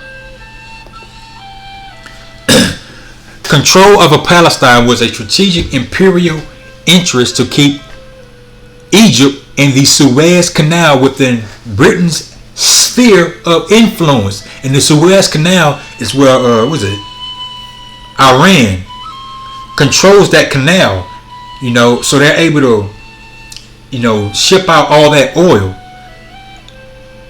And that's the main canal. That's like the most important canal in the world. Because if that canal shuts down, and the Iranians have threatened to shut that canal down before, the world will pretty much stop, because they wouldn't have any fuel resources. I mean, countries have their reserves, but it would be a trickle effect. It would affect other things as well. Britain had to side with the Zionists to rally support among Jews in the United States and Russia, hoping they could encourage their governments to stay in the war until victory. So they need that, and that's what it was right there. Now I have to go into, listen to what he just said. Britain had to side with the Zionists, to rally support among Jews in the United States and Russia, hoping they could encourage their governments to stay in the war until victory. The war against who? The war against Germany. Intense Zionist lobbying and strong connections between the Zionist community in Britain and the British government. Some of the officials in the government were Zionists themselves. Jews were being persecuted in Europe, and British government was sympathetic to their suffering. I think that's all I'm gonna read on that part. Let me see if there's anything else in here that I read that might pop out.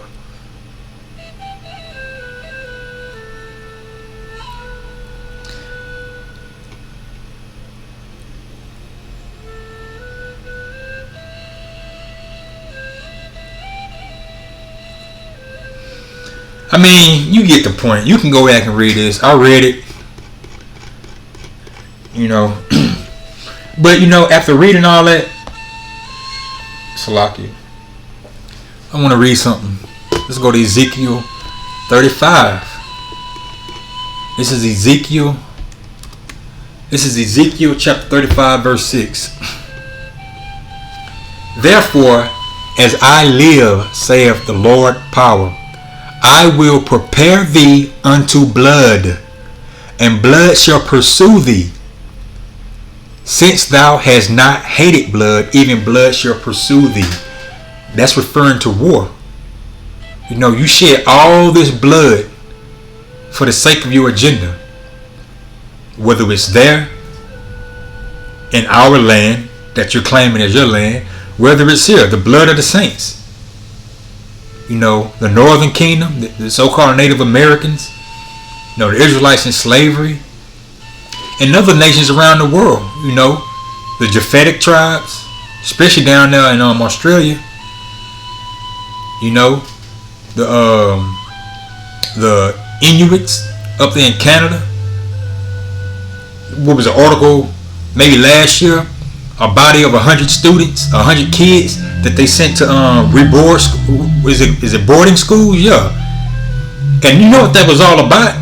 They took the kids from their parents, their families, and said, we're going to re-educate them. Let me read verse 6 again. Therefore, as I live, saith the Lord power, I will prepare thee unto blood, and blood shall pursue thee. Since thou hast not hated blood, even blood shall pursue thee. And that word is since. That word sith. Thus will I make Mount Seir most desolate, and cut off from it him that passeth out, and him that returneth. And Mount Seir goes to Esau, Edom. Mount Seir was the let me get that verse right quick. I have to look it up. Salakia.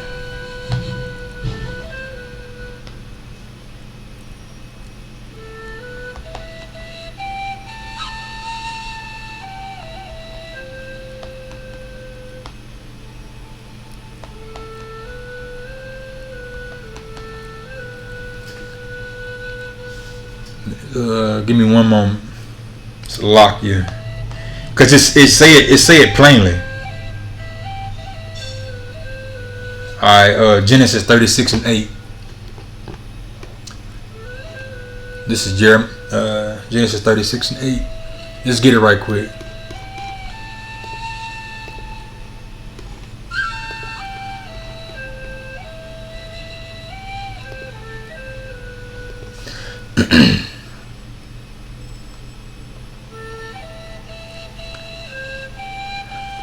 This is Genesis chapter 36, verse 8. Thus dwelt Esau in Mount Seir. Esau is Edom. Listen. Thus dwelt Esau in Mount Seir.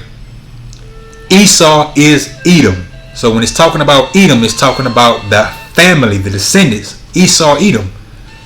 And Mount Seir will be representative of their capital. Alright, so let's go back to Ezekiel 35.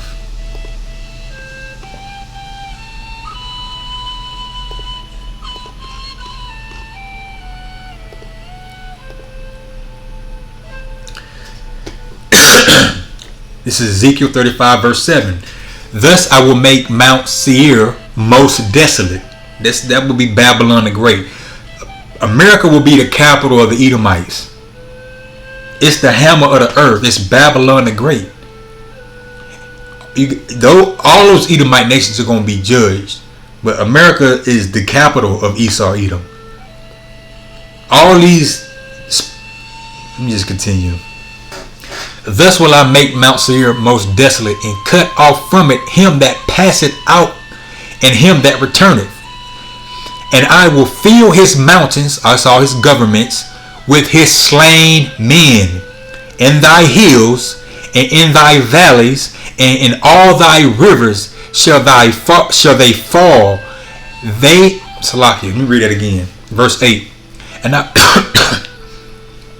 And I will fill his mountains with his slain men. In thy hills and in thy valleys and in all thy rivers shall they fall that are slain with the sword. And the modern day sword is any weapon. You know, Esau's blessing was the sword. The sword, the modern day sword is weapons. You know, rifles, missiles, nukes. And that's ultimately how Babylon the Great is going to be destroyed. So knowing this place is going to be destroyed, we prophesying that, hey, it's going to be destroyed. It's in the scriptures. So you Jakes better repent. You see that they didn't took your land. They didn't lie to you. Let me continue.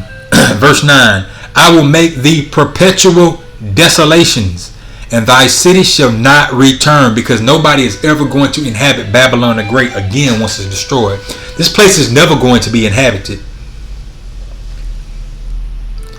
And ye shall know that I am Yahweh, because thou hast said, these two nations and these two countries shall be mine, and we will possess it. Whereas Yahweh was there. What two nations? The northern kingdom and the southern kingdom. Israel and Judah. And we shall possess it as if Yahweh is there. That's why they act. That's why they perform those laws. That's why they act as if they the people. We will possess it, whereas Yahweh was there. We're gonna possess this land. We're gonna take it from these two countries.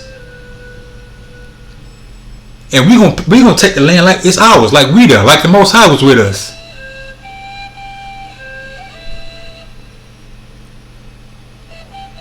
Let me read it. I was gonna move on, but let me read it, verse 11.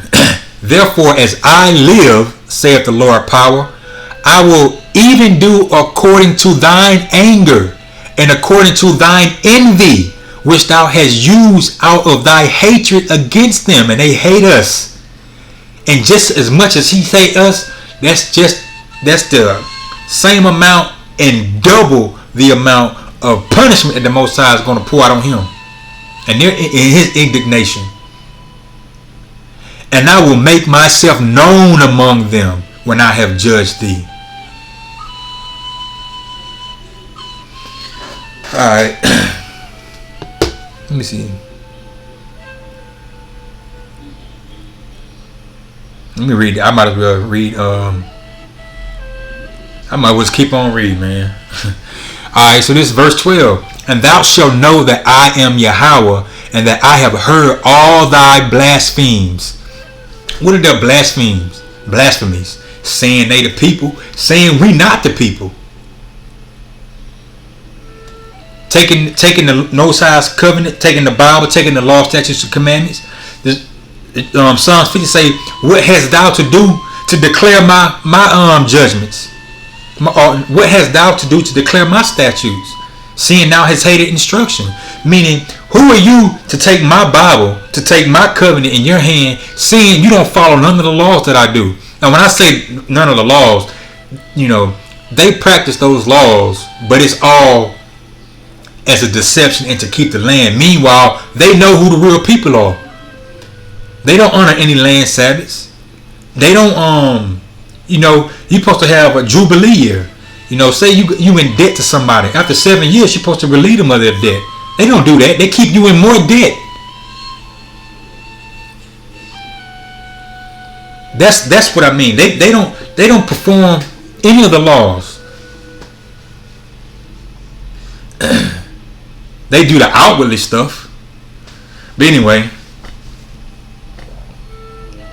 which thou hast, let me read that again, verse 12. And thou shalt know that I am Yahweh, and that I have heard all thy blasphemies, which thou hast spoken against the mountains of Israel, the true Israelites, saying, they are laid desolate.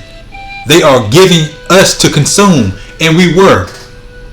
The Most High said he was a little mad at us, but they forwarded the affliction. What is that? I think Jeremiah 55. Let me read. Let me go ahead and get that. Let me see. Is it Jeremiah 55?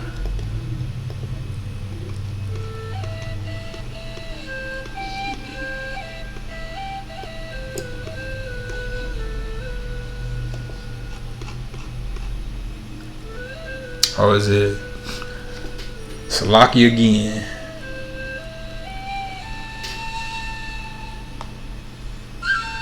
Let me look it up.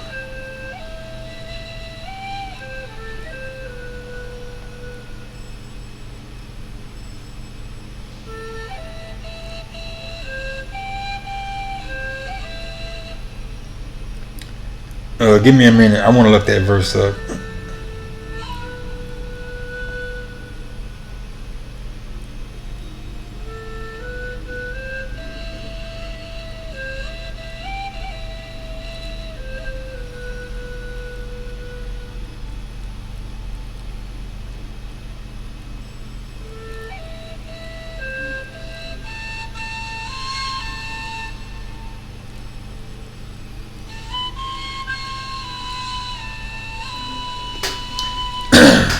Salakia.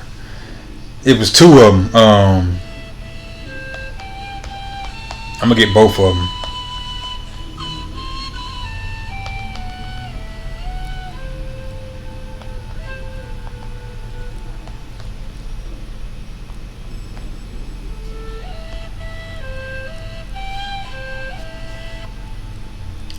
Isaiah 47 and hold on, there was another one.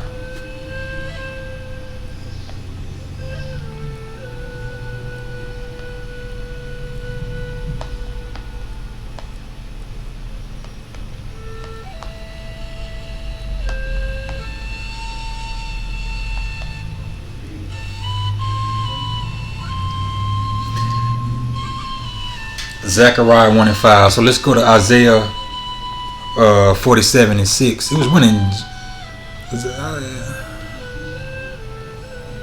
I must be tripping. Alright, so Isaiah 47.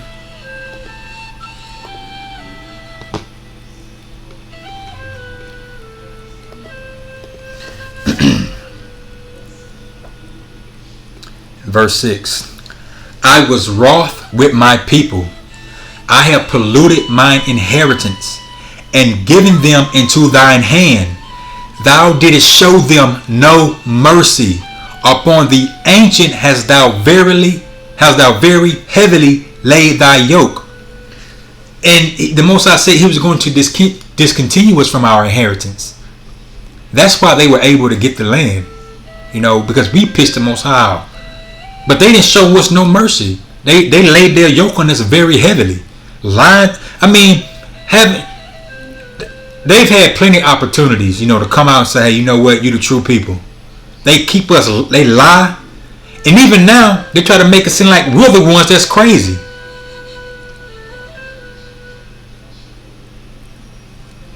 Let's get that Zechariah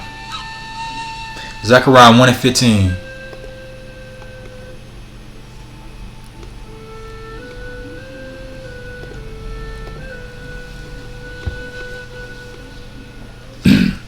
This is Zechariah chapter 1 verse 15.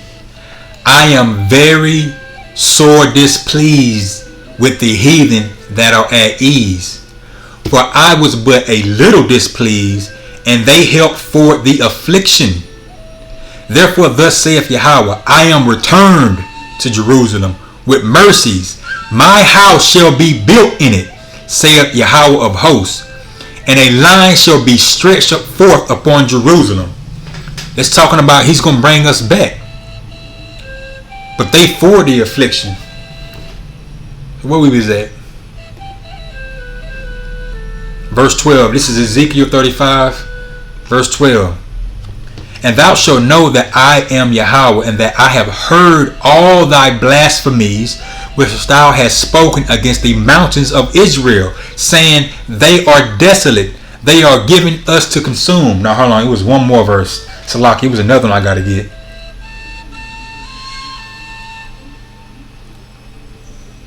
Where is that verse at?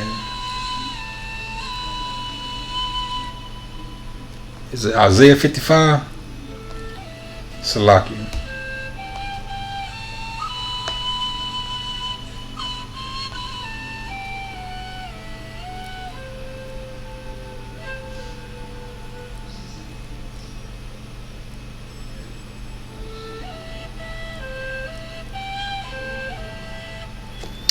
I cannot find that verse. It was another verse. It's all good. You know, Yahweh desire to come to me. If he do come to me, we're going to come back and get that. Let me see something. When you have a verse,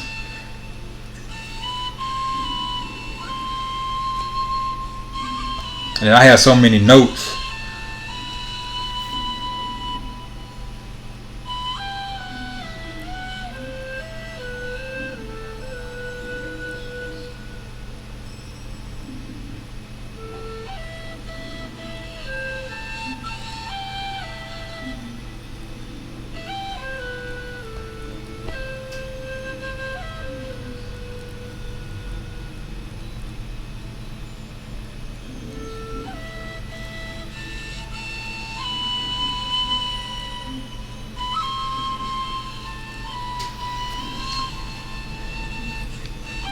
Alright, we'll come back. It might be Isaiah 57. Let me see if it's Isaiah 57.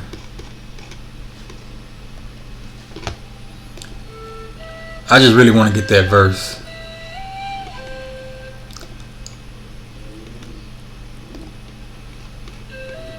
Dang. Because it's a good verse. A good precept.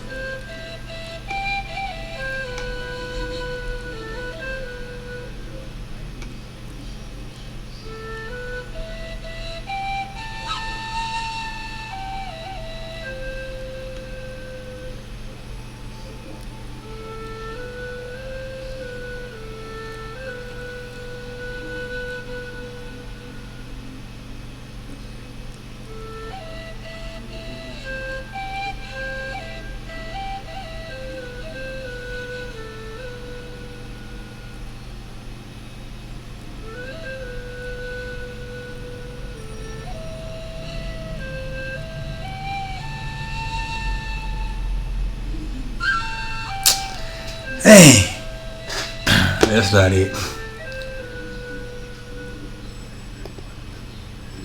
It's all good. Dang, it was a good verse too. I can't even think about how to word it right now. It's all good. They are laid desolate. They are given us to consume. Thus with your mouth ye have boasted against me, and have multiplied your words against me. I have heard them. Thus saith the Lord power, when the whole earth rejoiceth, I will make thee desolate. Now you know the world is not going to rejoice until Babylon the Great is taken down. Tell you that in Isaiah 14. That when Babylon the Great is taken down, even the trees going to rejoice. Revelations 18 tell you this is the man that destroyed the earth.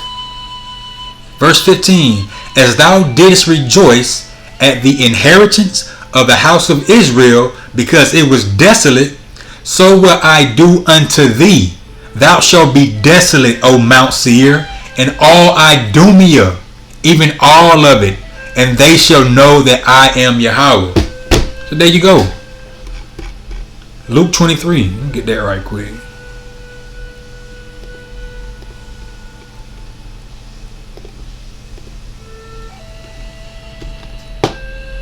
This is Luke.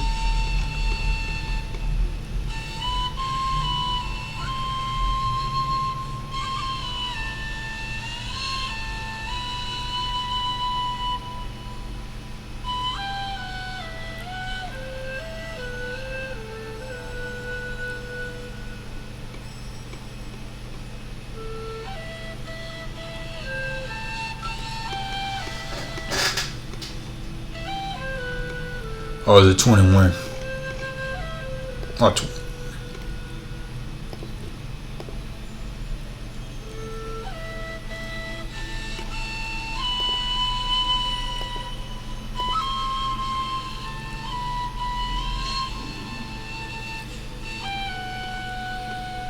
Yeah, hold on. Alright, so this is Yahushua speaking with the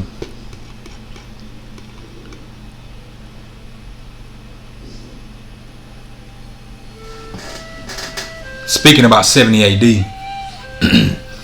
And this is Luke 21, and we're going to start at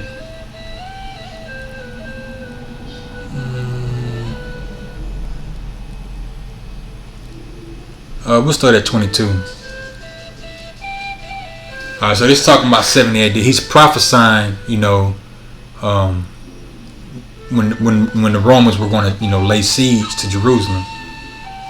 Alright, for these be the days of vengeance, that all things which are written may be fulfilled. But woe unto them that are with child, and to them that give suck in those days. For there shall be great distress in the land, and wrath upon this people. What people? The Israelites. That's when the Romans came in and sacked it.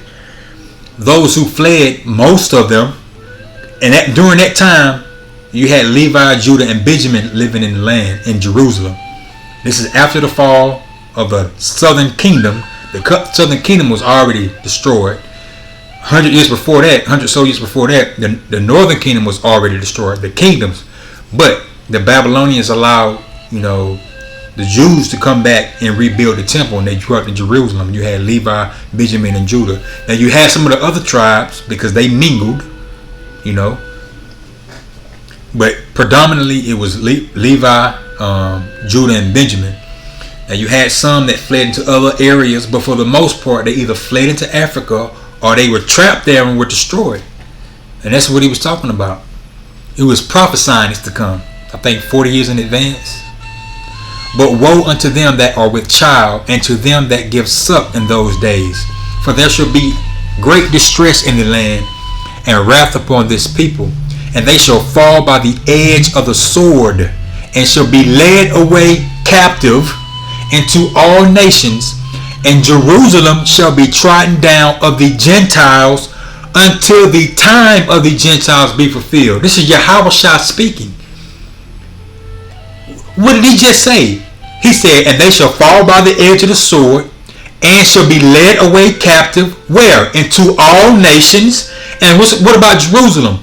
And Jerusalem shall be trodden down of the Gentiles until when? Until the time of the Gentiles be fulfilled.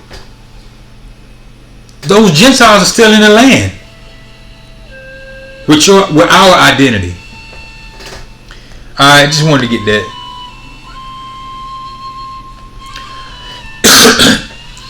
Alright, I didn't want to make this too long, but yeah, it's another part. I think I'll probably I'll just do that tomorrow.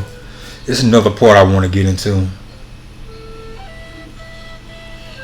Yeah, I'm gonna cut this off here because the other part I'll just do a part 2, but it's all good. So I just wanted to touch on some of the history, how Israel came about, how these Gentiles in our land. You are the true children, you so-called Jakes, Negroes, Latinos, and Native Americans.